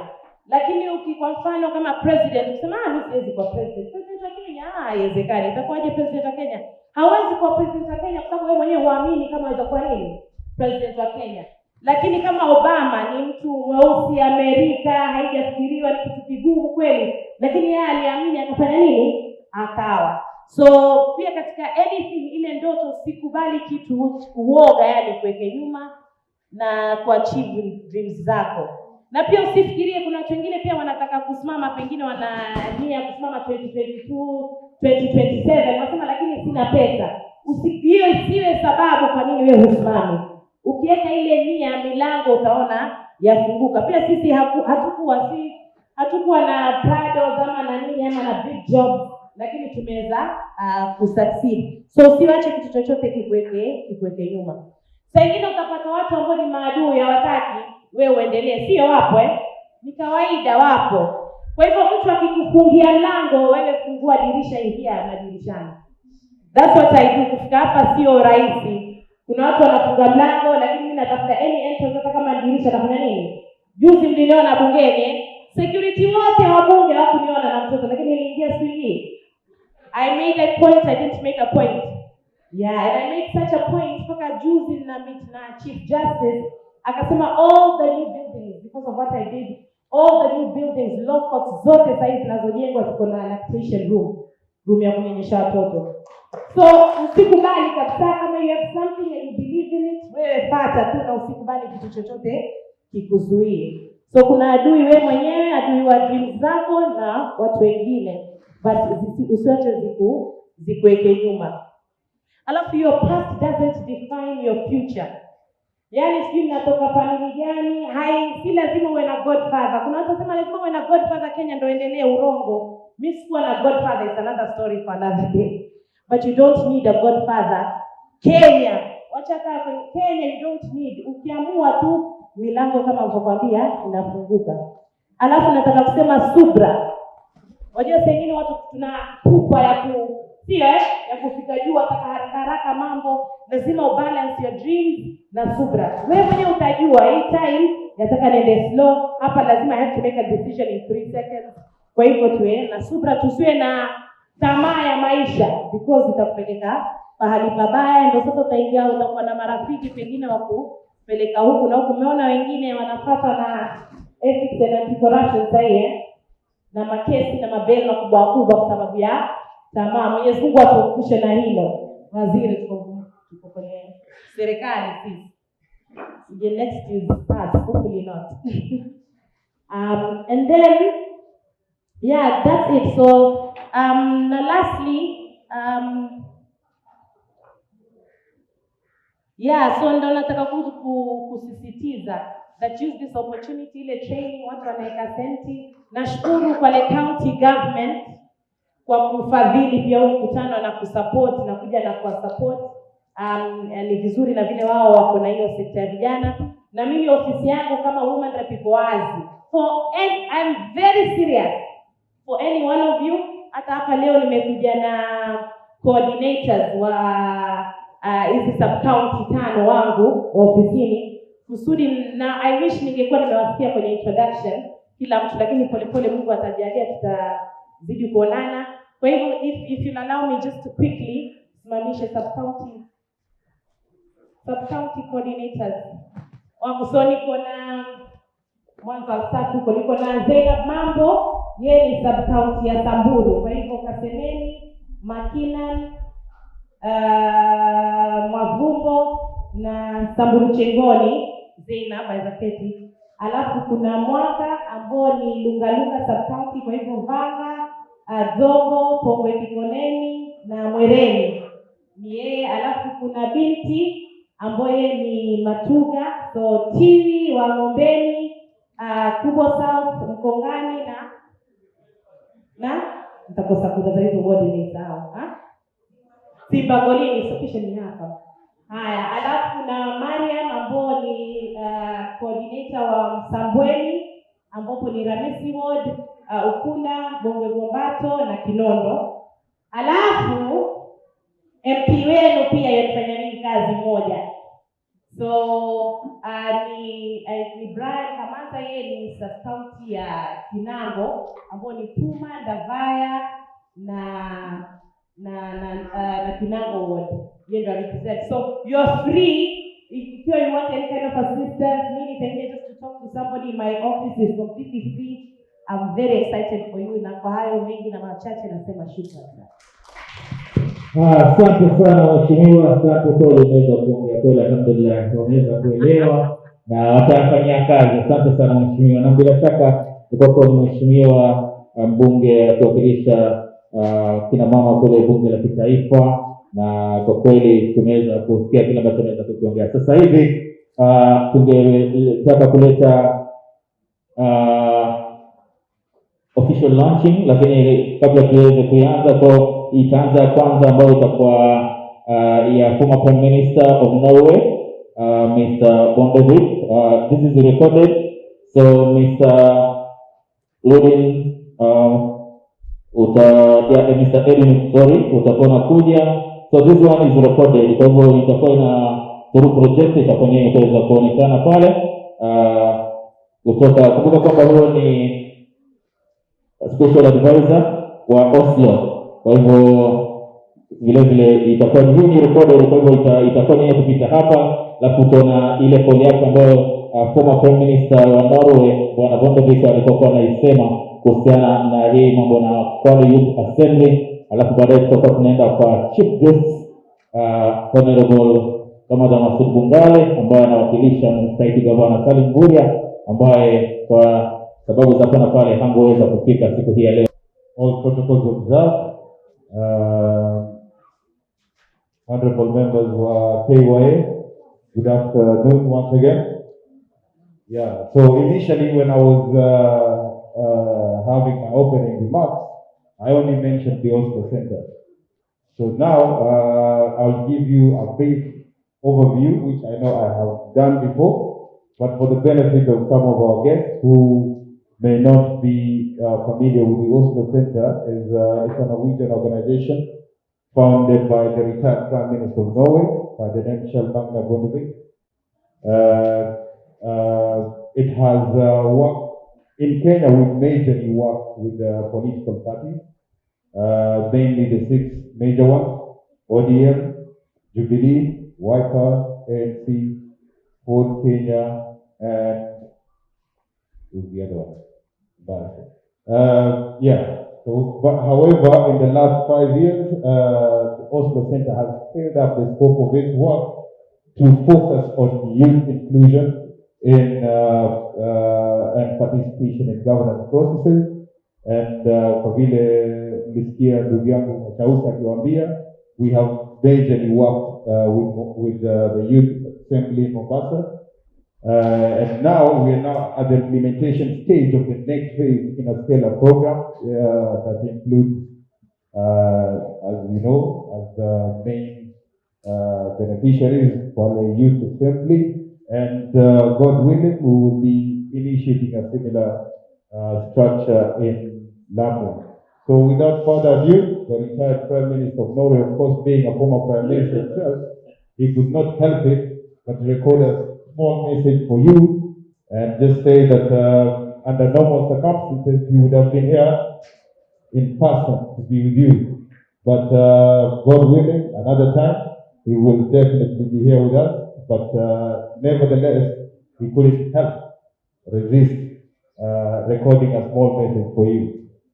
And guests of the Kwale Youth Assembly. First of all, I want to congratulate you, the newly elected members of this important assembly. The Oslo Center is looking forward to cooperate with you and to contribute to the development of this important institution. The Oslo Center is a democracy assistance center with a headquarters in Oslo, Norway, but also a local office in Nairobi.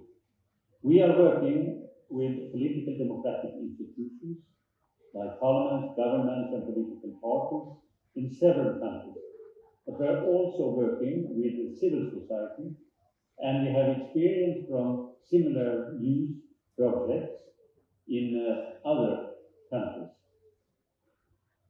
I will emphasize that democracy is not that the winners take it all, but it is a question of developing an inclusive society where all groups feel that their voices are heard. And in that regard, the voice of youth is of great importance. I do hope that the government of Kwale and of Kenya will take the voice of young people in Kwale into consideration when they develop the policy and deliver the welfare to the people of Kenya. Kwale Youth Assembly is independent, non-partisan, and that is an advantage of an assembly like this. The Kwale Youth Assembly is by youth and for youth, and I do hope that you will manage to unite across religious and cultural and ethnic borders. From my experience as being Prime Minister, I know that using dialogue may give the best result. That means that you listen to each other, you respect each other, and sometimes you have to make compromises to the benefit of all young people and people of Kwale and Kenya. I do wish you every success in your further endeavors in Kwale Youth Assembly and for young people and the people of your region and your country. Thank God for you. Ningependa kumwinua rais wa bunge la vijana Mheshimiwa Ali Mwabaguzo aweze kuzungumza nasi basi, alafu ataweza kumwinua mgeni rasmi wa siku hii ya leo. Karibu sana Mwabaguzo. Karibu sana. Habari ya jioni. Good evening. So I won't take much time because this is a session for the guest of honor or the chief guest, and he is representing the office of the governor today, Honorable Ramadan Kwale. Thank you for coming and representing the office of the governor. So let's rise and clap as we come to officially launch the Kwale Youth Assembly, and Father give us a speech, of course representing the office of the governor. Thank you very much. So we can have organized claps. I'm not good in claps. Thank you so much, Bwana President. And because today we are celebrating the youth, may I also break the protocol. I start with the President of the Government of Youth. And of course, the Cabinet Secretaries present, the members of Parliament of the Kwale Youth Assembly.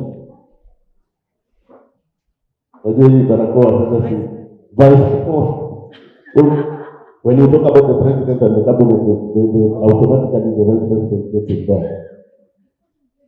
Madam Zuleha ambaye anarepresent ofisi ile ya bunge kule Nairobi, wageni waalikwa kama rafiki yangu hapa Mohamed Ali Mwachausa, Jembe Hussein Jembe, Zalim Ibrahim, representative wa CSO, Oslo Center, and I know somebody called me, I don't remember the name, but today he's here, I want to recognize him. Na sisi sote salamu alaykum. Bwana asifiwe.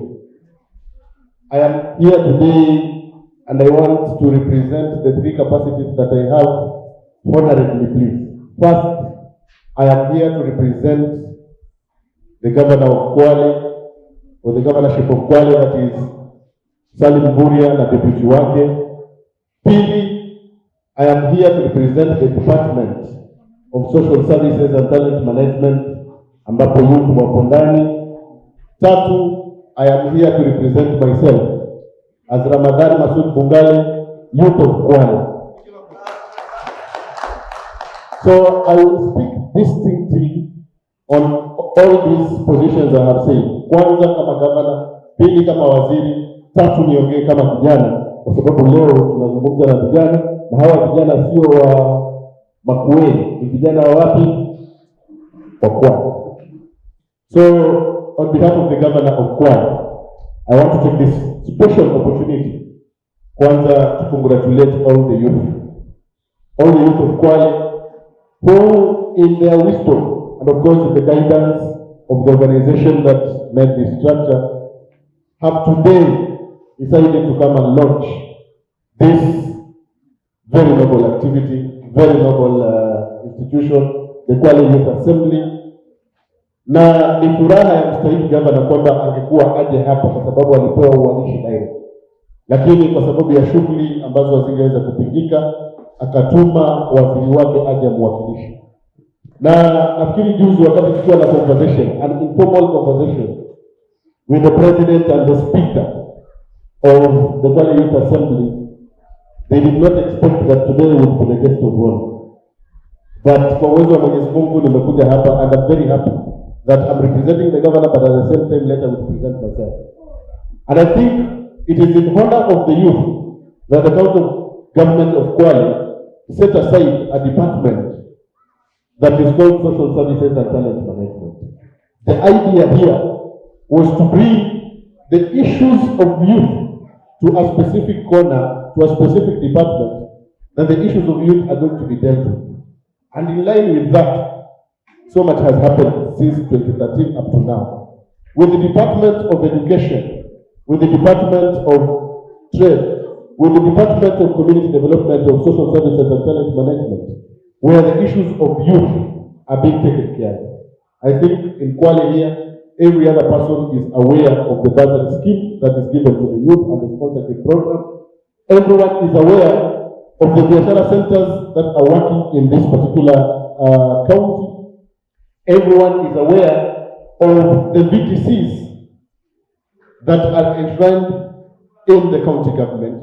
Everyone is also aware of the funds that are being managed by the county government on behalf of the youth of Kwale. Everyone is aware of the efforts that are being put to make sure that the youth are being employed formally, and those ones who are not employed can be able to use their talents to get what God has granted them naturally through the Department of Talent Management. And this has been necessitated by, of course, apart from the software development, here with infrastructural development, like the one that we are actually here hosting, the Kwale Youth Assembly as a maiden organization that is coming right into the structures of youth in Kwale to be able, I have seen the mission there, but at the end of it, get the voice of the youth being heard, not in Kwale, but also in the structures of both national and county government. So I want to laud this move. And on behalf of the governor, I want to say, as a county government, we are welcoming you and we start engagement so that we can be able to reach the objectives, the values, and of course the destination that is destined by the formation of this organization we call the Kwale Youth Assembly. So offices zimefunguliwa including ya governor yenyewe kwamba tuweze kuwa na meaningful engagement ili tuweze kuhakikisha kwamba masuala ya youth yanaweza kujadiliwa na kuweza pia kufikiwa katika ile hali ambayo tumeenvisage. And I want to contradict kila mtu mwenye alikuwa anasema you are geared for a tough job. I don't want you to start life with that footing. Tafadhali. There is nothing tough in life. Nothing absolutely. What is there is ukiamka asubuhi useme na waito kufanya kitu fulani. Wale wa Kristo waseme leo nimeamua kufanya kitu fulani, and that thing will definitely happen. So somebody should not tell you now that you have decided to come up with the Kenya Kwale Youth Assembly. You have put yourself on a road that is very bumpy. There is nothing like bumpy. There is nothing like bumpy. Whoever you are going to meet ni binadamu kama wewe. Whoever you are going to discuss with ni mtu ana akili kama wewe. Whoever you are going to meet ni mtu amekuwa vested in opportunity either by the constitution or by the community kama wewe. So it shouldn't at any point pose to you kwamba sasa wewe unaenda pale lakini umejitayarisha kwamba unaenda kwa kitu chako. There is nothing like that. Me, I want the president to give leadership to the Kwale Youth Assembly. I want the president to be a symbol of unity. I want the president, I want the president to be a unifying factor, to be able to knock each and every door and represent the cabinet, represent the assembly, so that the objectives of this vehicle are met.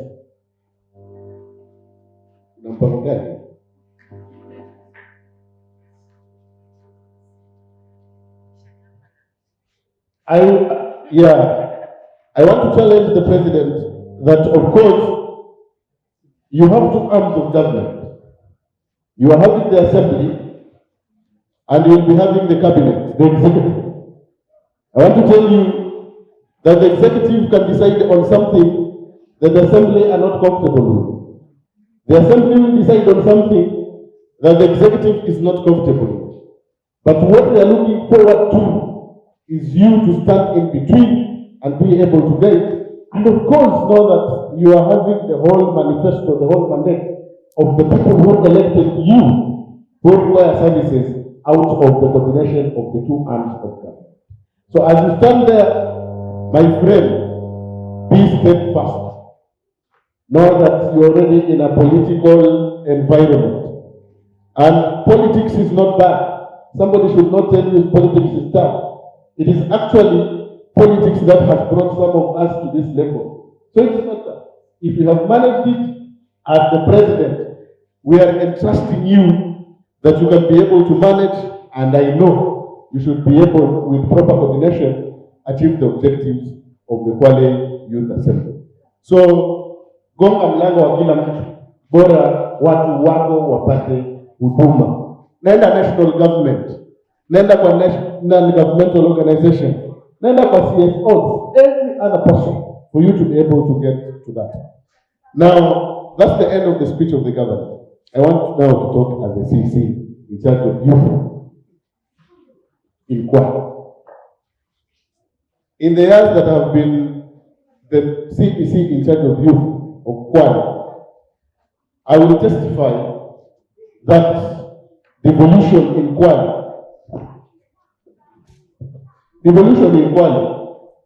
is more pronounced than any other place in this particular country. And that one is demonstrated by the fact that youth know what they want in this particular county, more than in other counties. And this one has also been illustrated by the fact that information is also given to the youth in Kwale more than in any other particular county. And I will tell you that the youth of Kwale are more enlightened. And I want to urge, now that we have decided to come with this vehicle, we should be able to have more youth with us, move along, to be able to get to their objectives, personal, but at the same time, the structural objectives of all the youth in this particular county. As a CEC, what I have decided or what I have done all through is to get close to each and every youth. Get close to each and every youth so that we can be able to help them achieve the objectives that they have, including politics. And as any other person has encouraged the youth, I am also encouraging the youth to venture so much in politics. Because if we want to change, we have to change from inside. We will never change from outside. If the Kwale County Assembly has a problem, we have to put people there that we believe that do not have a problem so that things can change for the better. If the National Assembly has a problem, that is our 4 constituencies in Kwale, we have to get to these constituencies. And I want you to listen to that, Marami. We have to get into these constituencies so that we change that which is not working and put structures that are working for us to get to the objectives of the youth of this particular county. If the office of the governor is not working, who said a youth cannot be a governor? Who said it? And I want to challenge the youth. If you portray leadership, the people will be with you. They will give you the position of leadership and you'll be given a chance to be able to demonstrate the capacity that you have as far as leadership is concerned. The truth of the matter is, if you are supposed to act political for you to win, please do that, because that is the license that is going to take you to that particular point. So as a CC in charge of youth, kwanza niseme na ikaribisha hii tena kwa ofisi watana ya gavana sasa, kwa ofisi yetu, as we had the discussion, and I want to remind them we had a very important discussion. And I told them that I want us to have a very candid discussion as youth of Kwale. We should not hide anything. We should be able to tell it as it is. Because there is one side that we think we are very right, but there is also another side that we are very wrong. Now these two sides have to be put together. And for these sides to be put together, we need to have a candid discussion as youth, so that we can be able to marry our availability, our capacities, our intellectual abilities, plus the opportunities that present themselves either in our environment, in our government, or whatever places that these opportunities are present.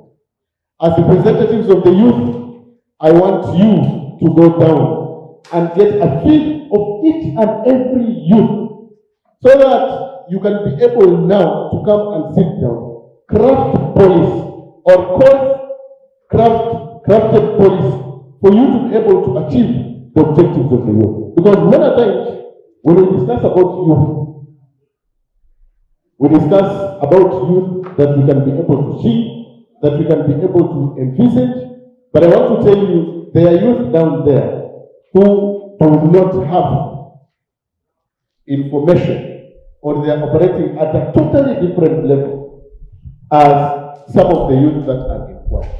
So as we craft policy or cause policies to be crafted, we need to put each and every other person into consideration for us to achieve a unified objective through the vehicle of Kwale Youth Assembly.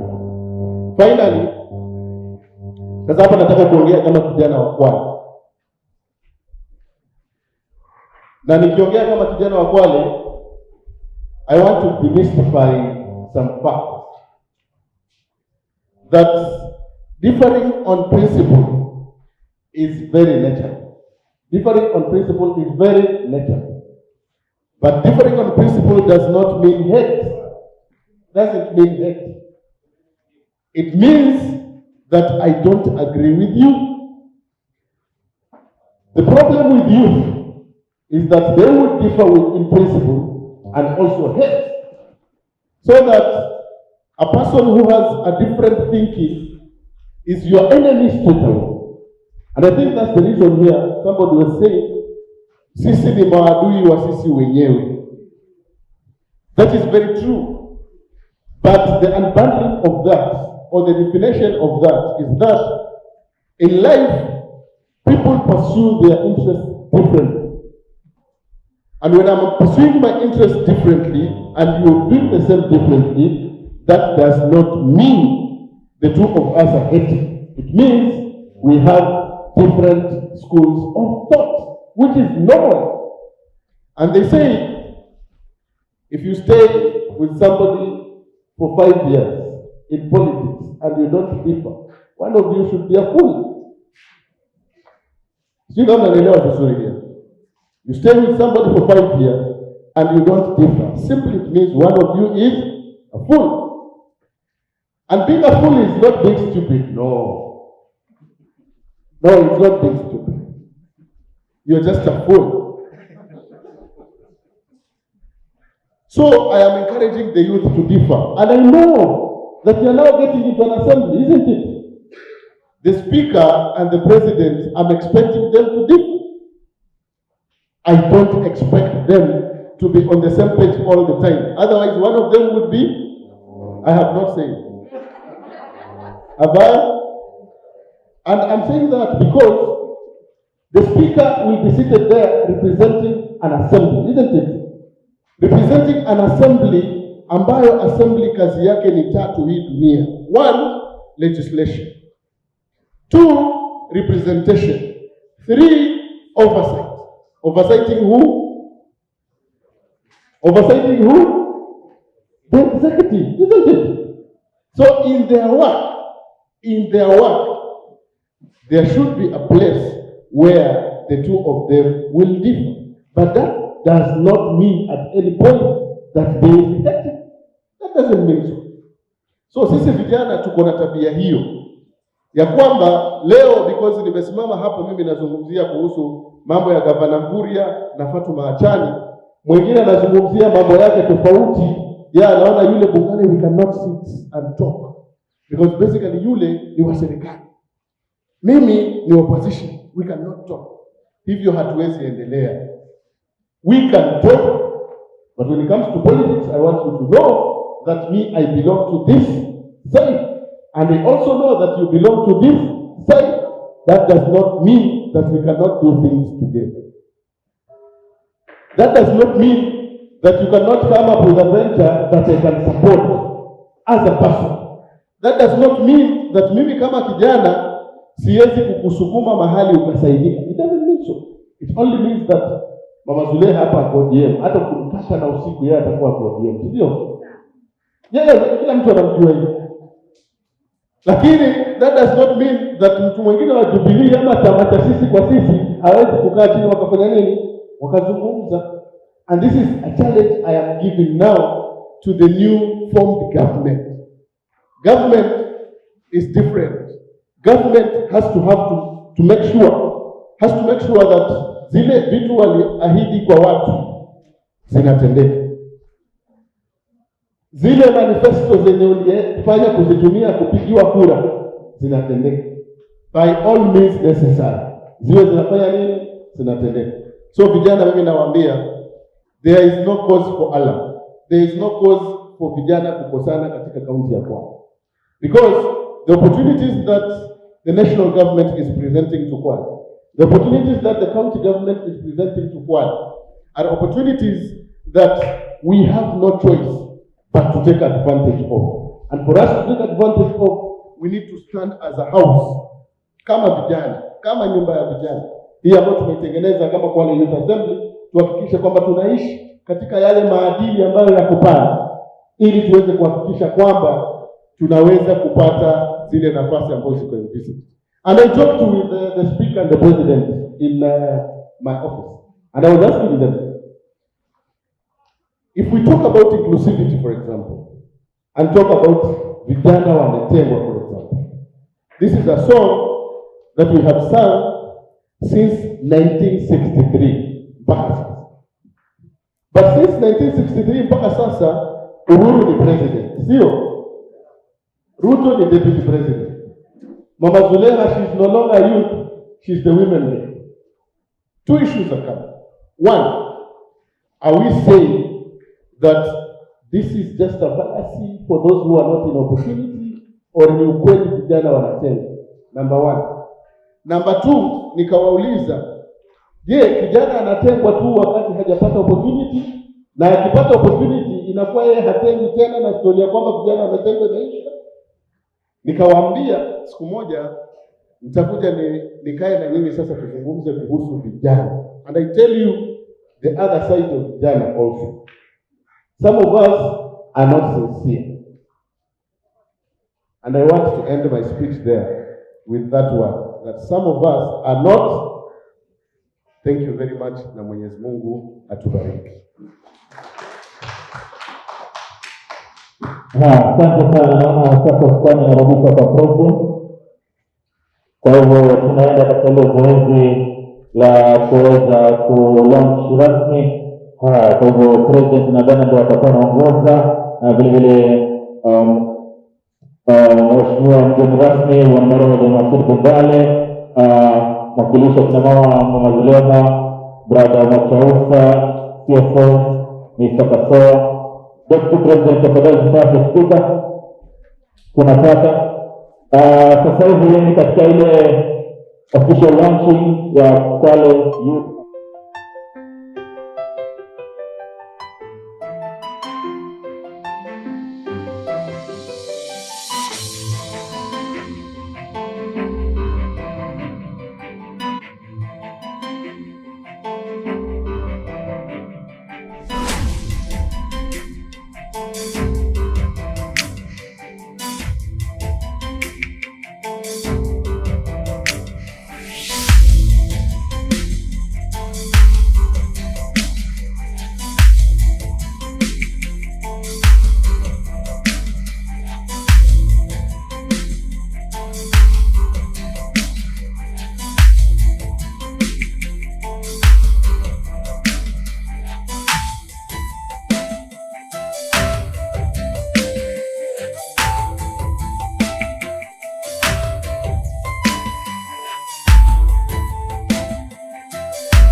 Labda kwa kiufupi katika siku ya leo, wewe kama mwakilishi wa kina mama katika kaunti ya Kwale, vile vile pia nitasema ni mmoja wale kiongozi ambao baadhi ya wale viongozi katika bunge la kaunti wanakutazamia, hasa wale viongozi wa kike. So labda tuanze tu katika ofisi yako, umejiandaa vipi labda kumsupport kijana katika Kwale Youth Assembly, being that affirmative action ambayo pia iko katika ofisi yako imemhusisha kijana? Na mwanzo kabisa kama nilivyoeleza ni kuwa mimi mwenyewe nilipitia katika sehemu kama hizi na mafundisho kama haya ili kuweza kufika pale niko.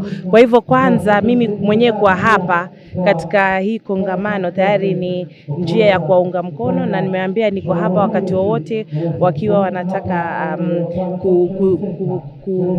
kupata msaada kwangu wa aina wote, mawaidha, na sana sana pia nimewapongeza wale wasichana wale humu kwa kusukuma kuwa wabunge katika hii Kwale Youth Assembly wawe 50-50 au nusu. Na unajua katika bunge la taifa bado tunang'ang'ana ili angalau tuwe theluthi moja jinsia angalau ya kike kwenda mbele. Kwa hivyo hawa vijana hapa wako mbele zaidi, na ofisi yangu unajua iko na msaada tofauti. Mojawapo kuna fedha zile za ngafu ambazo nimekuwa nikipatia vijana, na pia sasa hii iko wazi kwa wao kuweza kupata, na pamoja na hivyo watakuwa wakija na mikakati ama na sheria za kuleta, saa nyingine itabidi walete katika ama katika bunge la kitaifa ili kuweze kutekeleza. Kwa hivyo hiyo nafasi pia iko wazi, wakishakuwa na majadiliano, wakishatengeneza sheria zao, na wakaribisha kuzileta kwangu ili niweze kuzisukuma mbele katika bunge la kitaifa. Naam, shukrani sana. Na mimi naitwa Ramadhani Masud Bungale, mimi ni waziri wa masuala ya jamii na ukuzaji wa talanta katika gatuzi la Kwale, ambapo masuala ya vijana yapo katika idara yangu. Na mimi leo nafikiri ni siku ya furaha sana kuja kupata chombo ambacho tunaweza kutumia kuhakikisha kwamba masuala ya vijana yanaweza kuwa articulated vizuri. Na nimefurahia sana katika ujio wa Kwale Youth Assembly katika aura yote ama arena yote ya masuala ya vijana katika kaunti hii ya Kwale, ili tuweze kuwa na njia ambayo tunaweza kuwasilisha na pia kupata masuala ya vijana kupitia mfumo ambao uko very much organized.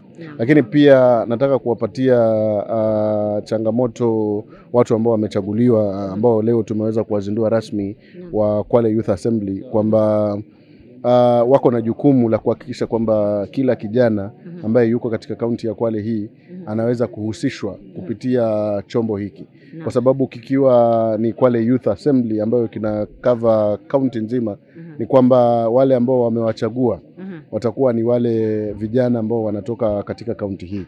Kwa hivyo waweze kuhakikisha kwamba shida, mikakati na suluhisho zote zile ambazo watakuwa wanakuja nazo zitakuwa zina touch kwa kila kijana ambaye yuko katika kaunti ya Kwale. Unakaa katika na hapo ndio policies zinatengenezwa katika kuhakikisha kwamba kijana wa Kwale anaishi katika mazingira mazuri, na pia anapata nafasi ya kufanya kile ambacho yeye anafikiria anaweza kukifanya, na pia kusaidiana na serikali anaweza kuachieve malengo yake. Swala zima hili la violent extremism ama countering violent extremism ni swala ambalo ni challenge kubwa sana katika kaunti yetu ya Kwale, na sisi kama serikali, vile vitengo vyote ama idara zote ambazo ziko katika serikali zinafanya mbinu kuhakikisha kwamba vijana wanaweza kuwa na shughuli maalum ya kufanya, because one of the reasons ambayo imepeanwa ambayo vijana wanajikita sana katika itikadi kali majorly ni kwamba vijana wanasema wako idle. Na serikali kupitia masuala ya elimu, serikali kupitia masuala ya technical education, serikali kupitia masuala ya biashara, serikali kupitia masuala ya social services, programs zote hizi zinafanywa ili kuhakikisha kwamba vijana wanakosa kuwa idle na wanaweza kujihusisha na masuala ya maendeleo maendeleo endelevu ili watoke katika yale masuala ya violent extremism. Nitauliza swali la kizushi. Bungale, wewe kama kijana ambaye umeweza kufahamika sana hasa katika ulingo wa siasa katika kaunti ya Kwale. Sikuwa najua inafahamika kwa ulingo wa siasa. Ndio hivyo, umekuwa katika upeo mkubwa sana. Labda kwa kiwango kimoja ama kingine tunaweza kuona kwamba labda kwa siku moja Mr. President atakuja kupiku nafasi, baadhi ya zile nafasi za viongozi ambao wameketia katika either katika bunge la Kwale au katika ile executive team ya Kwale. Na si Mr. President peke yake, hii nafasi iko wazi kwa vijana wote wa Kwale wenye wako kwa Youth Assembly na hata wako nje, wale ambao wako nje ya Youth Assembly. Tulikuwa tunawaambia pale kwamba cha msingi ni kwamba kijana kwanza aweze kujiamini na aweze kuchukua nafasi kama ile ambayo yeye mwenyewe anapania kwamba kuichukua. Uongozi huu kila mtu anapewa nafasi sawa, kwamba ikifika 2022 kutakuwa hakuna governor, kutakuwa hakuna waziri, kutakuwa hakuna MCA, kutakuwa hakuna mbunge. Kwa hivyo kila kijana atakuwa na nafasi sawa na watu wote wa Kwale na wana uwezo wa kufuata kile kitu ambacho nakitaka. Na mimi ofisi yangu pia itakuwa wazi wakati huu. Nitasikia raha sana kama kijana mwingine ataingia aje achukue ile ofisi na mimi niende pale juu ambapo pia mimi pia nafikiria kwamba nitaenda katika uchaguzi wa 2022. Uko tayari wapo kama utakuwa umekosa nafasi katika mwaka 2022 kurudi katika bunge la vijana kama kijana?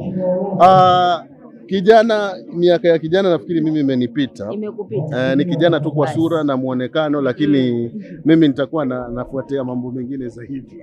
Shukran sana. Nafikiri itakuwa ni bora zaidi nifike hapa. Labda kwa kujifahamisha kwa manufaa ya mtazamaji, alafu tuendelee na maswali. Mimi kwa majina naitwa Hamadi Mazore Hamadi na mimi ndio kiongozi wa walio wengi katika hili bunge la vijana wa Kwale. Kiongozi wa walio wengi katika bunge la kijana wa Kwale. Labda ni miswada gani ambayo mnapania ama ni masuala gani ya vijana wewe kama kiongozi wa walio wengi katika bunge la kaunti la vijana? Kwa kweli shida zenye zinakumba vijana ziko nyingi, lakini kwa mfumo wetu jinsi tunavyotekeleza majukumu yetu, miswada ama policies they don't originate from us. So we have two modes of which we operate. One is the parliamentary session. So as the leader of the majority, my responsibility ni kushirikiana na wajumbe wenzangu katika lile bunge kuhakikisha kwamba zile shida ambazo tutakuwa tumezicollect grassroots kwa vijana tunazitengeneza into a proposed policy resolution. So kama bunge miswada haioriginate kwetu, tunaipea hii nafasi kwa vijana wote wa Kwale County wajitoe wao wenyewe, waseme shida yao ni nini na wanaonelea inaweza suluhishwa vipi. Naam, shukrani sana. Mpenzi mtazamaji, kwa sasa nitakuwa naungana naye katika, kama tunavyojua, ukisikia jina president hapa tunasikia kuna masuala kama ya amiri jeshi mkuu wa vijana, vile pia ndio nitasema ndio mkubwa katika lile bunge la vijana baada ya spika, kwa sababu kisheria anapoingia katika bunge atakuwa cheo chake bado kiko chini, juu yake kuna spika. Lakini kwa sasa since ni Mr. President, tupatie mengi zaidi, labda kwa manufaa tu ya mtazamaji pia, labda uanze kujieleza alafu tujue mengine ambayo atakuwa anafuatilia. Kwanza nataka kushukuru Mwenyezi Mungu kwa kunipa nafasi hii kuchaguliwa pia kuapishwa kama rais wa Kwale Youth Assembly. Na nikiwa kama rais wa kwanza inanipa picha kwamba niko na jukumu kubwa kabla wengine kuja. Of course lazima uwe na succession plan kuhakikisha kwamba Kwale Youth Assembly inaendelea. So pili naweza sema labda pengine kwa kutambulisha, mimi naitwa Ali Rashid Mubogizo na ni mkazi wa Kwale County na nashukuru na najivunia kuwa hapa na kuanzisha Kwale Youth Assembly. Na agenda zako kuu, tupe zile agenda kuu. Mr. President Uhuru Kenyatta alikuwa na agenda 4. Agenda zako kuu katika bunge la vijana ni zipi? I think agenda ya kwanza ni kuhakikisha kwamba vijana wanapata opportunities. Na nikisema nafasi simaanishi kwamba ni nafasi tu za kazi, lakini nafasi pia nao wanapata kule nje kuonyesha ile talanta wako nazo. Of course kijana ni mtu ambaye anataka recognition, na nikiamisha nafasi simaanishe tu nafasi pia za uongozi, bali pia nafasi za kuweza kujadili maswala kama wao issue zao wako nazo. Pili napania kukuza vijana wawe viongozi, kwa sababu wengi wanasema mimi nataka kuwa kama wewe, ulifanyaje. Of course lazima utakuwa mentor. So mimi niko tayari kuhakikisha kwamba katika ile tamu nitaserve itakuwa na successors ambao watakuwa ni viongozi ambao watakuwa wakikaa mahali watasema ni mtu fulani ndio ameniongoza. Kwa hiyo jukumu langu kubwa ni kuhakikisha kwamba kunao watu ambao wana uwezo wa kuchukua nafasi yangu mbeleni. Naam, tuangalie swala la itikadi kali. Ni swala ambalo limeweza kutatiza sana hasa katika kaunti ya Kwale kwa upande wa vijana. Na kuna swala zima la vijana, baadhi ya vijana kwa watu wazima, lakini nitazungumzia vijana ambao wamekuwa wanapotea, hawajulikani, wanachukuliwa na idara za polisi wala ni ama ni watu binafsi. Kwa upande wenu nyinyi kama vijana, ukishirikiana na waziri wako wa usalama, I am informed kuna waziri wa usalama katika bunge hili vile vile pia ambaye pia atakuwa anashirikiana katika bunge hili. Bila shaka je, kwa mtazamo wako ama kwa maoni yenu mnapanga kulitatua vipi swala hili nyinyi kama vijana? I think vitu vingi vimefanywa na swala civil imekuwa kutoka mwanzo, yani kitambo sana, imekuwa kutoka wakati wa zamani, lakini kwa sasa limeinuka kwa sababu hakuna nafasi za vile vijana ambao kwa sababu ukiangalia si kwamba eti ni vijana ambao hawakusoma, bali hata wale walikusoma. Kwa hiyo maisha kuna mahali ambapo vitu haviko sawa na inahitajika kwamba vijana waongeleshane. Unaona, youth for youth. Unaona, ile conversation ya vijana kwa vijana huwa inakuwa rahisi kuliko mtu mwingine kuja kuja kusema kwamba yeye ni kijana anataka kutatua masuala ya vijana. Na policies zimetengenezwa nyingi, policy papers, strategies ziko nyingi sana, lakini tukiona kwamba the remaining part is just implementation. So there's nothing new that you can do ambapo haiko. The only thing ambayo tutafanya si kama Kwale Youth Assembly ni policy dialogue. Pengine kudevelop policy hii tunaona kwamba hebu itoeni wekeni. Kwa hiyo itakwisha kwamba tuna initiate policy dialogue kuhakikisha kwamba zile policy ambazo zinahitajika kwa wale vijana waathirika zinawekwa pale katika. Kwa maneno machache, kaunti zingine ambazo hazijafanya kitu kama hichi, unawaambiaje vijana kama hao ambao hawajaanzisha bunge la vijana kama hili? Mimi naambia tu kwamba waamke, wajue kwamba sasa hii vijana ni viongozi, si viongozi wa kesho, na wajaribu kutafuta. Of course sisi tuko Kwale, kunao Mombasa, na pia sasa hii kunao Kwale Youth Assembly Youth Assembly ya Lamu inakuja. Kwa hiyo ni vijana tu kuona kwamba wanaweza kusoma, si kukopi. Unaona, kusoma kwa wenzao waje wa implement, si kukopi kitu ambacho kitaweza kuwafeli alafu wataanza ku-create vitu vingine. Kwa hiyo sisi tuko open, waje wasome kwetu, na pia tutaweza kuwasukuma kuonyesha njia ya namna gani wanaweza anzisha kitu kama hicho. Asante sana.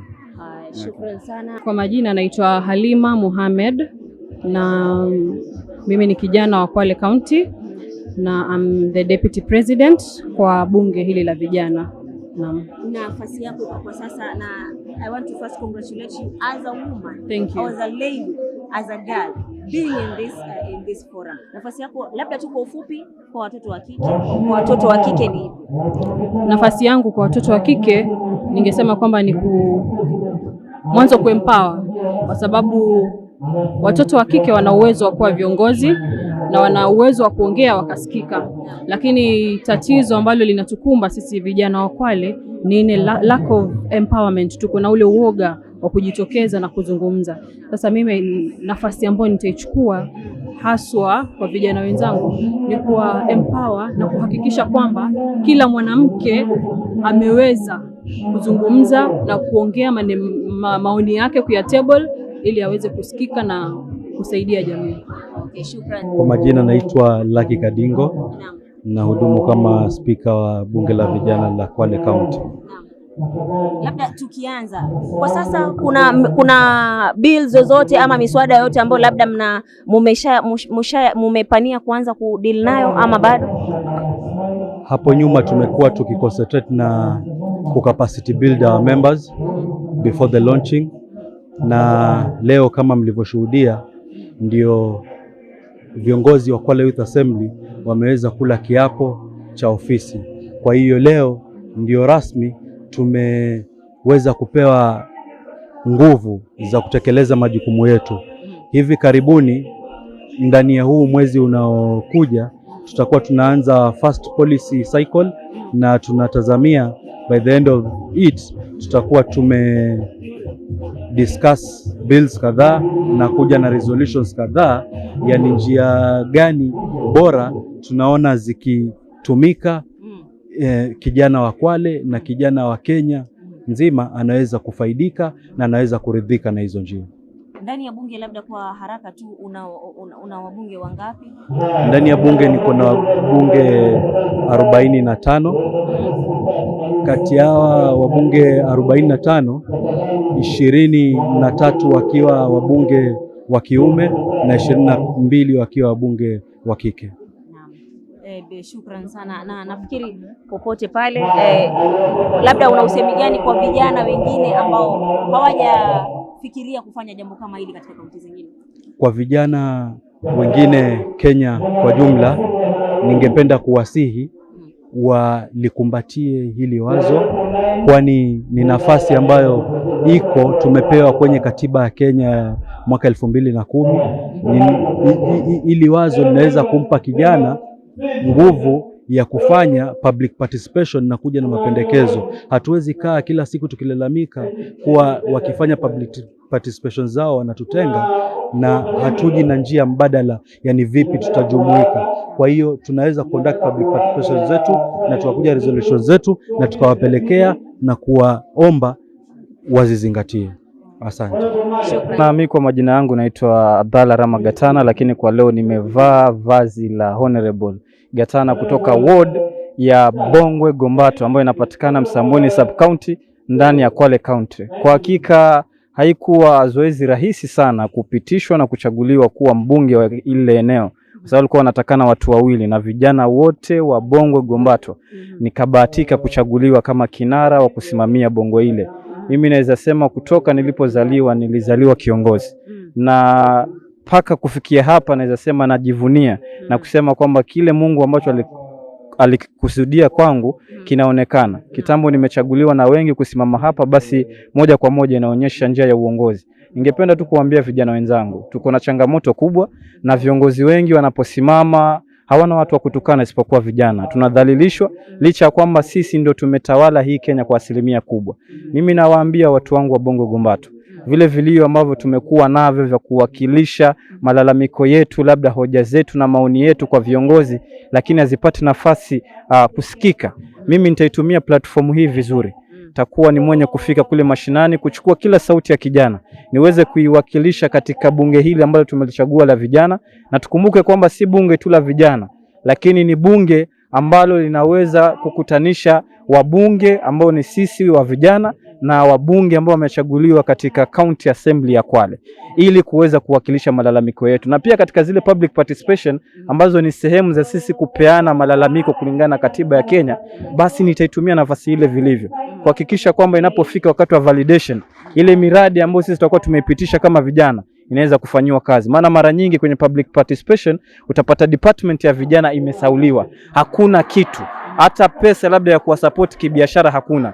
Tutahakikisha kwamba kwa kila public participation basi tunaweza kuweka japo ni hoja moja, ili iweze kumsaidia kijana, hususan upande wa masuala ya economic empowerment, kwa sababu kama tunazungumzia kazi hakuna. Lazima tufanye biashara, lazima tuweze kukumbatia kila aina ya shughuli ili tuweze kuitumikia Kwale yetu. Nikimaliza kwa hii department ya talents, naweza sema tukizungumzia talents, ndugu yangu, hapa Kwale, basi Bongo Gombato ni nyumbani ya talents. Si mpira, watu husema Brazil ilipita na Bongo Gombato, lakini utapata vijana wengi ambao wamecheza Bongo Gombato wamebakia na majina tu, lakini hakuna mahali ambapo wamefika. Tutaanza kuimplement na kuhakikisha kwamba vipaji vya kule mashinani vinatambulika na kupatiwa heshima huku mbele, kwa kuwatengenezea nafasi katika ile public participation, ili nao waweze kujivunia na vipaji vyao. Shukran sana. Kwa majina naitwa Brian Kamanza, mimi ni mbunge wa Samburu Chengoni Ward. Nasimamia ama kuwakilisha vijana kule Samburu katika bunge letu hili la Kwale, ya bunge la vijana. Samburu labda umejipanga kumwakilisha kwa kiwango gani, ama matatizo ni yapi ambayo yanamwaffect kijana wa Samburu? Kijana wa Samburu ana matatizo mengi. Kwanza tukisema kwamba tukichukulia kwamba Samburu iko kati ya sub counties zile za ambazo zimesahaulika, tunaweza sema kwamba Samburu iko kwenye kinango. Kwa hivyo vijana kule wamesahaulika kwamba mambo mengi yanayotendeka huku, kijana wa kule Samburu huwa mara nyingi anaachwa nje. Kwa hivyo mimi kitu cha kwanza kwamba nitahakikisha kwamba yoyote yanayotendeka huku Kwale kwa ujumla yamemfikia yule kijana Samburu. Vile vile nitakuwa pale kuhamasisha vijana kwamba siku hizi bwana, kijana anatumika vibaya. Siku hizi pia vijana wenyewe pia nao kuna miradi ambao sisi tunaomba kwamba ofisi nyingi sisi kwamba ni vijana, ofisi za vijana unakuta kwamba kuna wazee wengi pale katika wale vijana. Tunaomba kwamba eti sisi ni viongozi wa kesho. Hilo nalikatana, nasema kwamba viongozi wa sasa ni vijana. Na ndiposa nasema kwamba wadhifa ama nyadhifa zile ambazo zinatakiwa zichukuliwe na vijana, basi lazima vijana wenyewe wawe wanaweza kujiendesha. Tutapigania masuala ya kwamba ikiwa kijana anahitajika kwamba kuna kazi imekuwa advertised ama vacancy, unaambiwa kwamba lazima kuwe na 8 ama 10 years experience. Kwa kijana kama mimi ambaye nimetoka university mwaka jana ama mwaka juzi, nitapata wapi experience msiponipatia kazi ya kufanya ili nikuwe na ile experience? Wengine tunaambiwa kwamba tu volunteer. Yes, tumevolunteer kwa kazi nyingi na still zile volunteers zetu hazikui considered kama experience gained. Kwa hivyo mimi kama kijana ama mbunge nitahakikisha kwamba tutapitisha miswada ya hii mambo ya experience itupiliwe mbali katika kupata vibarua ama katika kupata kazi. Sawa, shukrani sana kwa kuzidi kuwa nasi katika matangazo haya ya moja kwa moja yaliyo kufanyia kutoka hapa Kwale Cultural Center katika kuweza kufungua rasmi bunge la vijana wa kaunti ya Kwale. Niite Sofia Abdullahi, kuwa na siku jioni njema.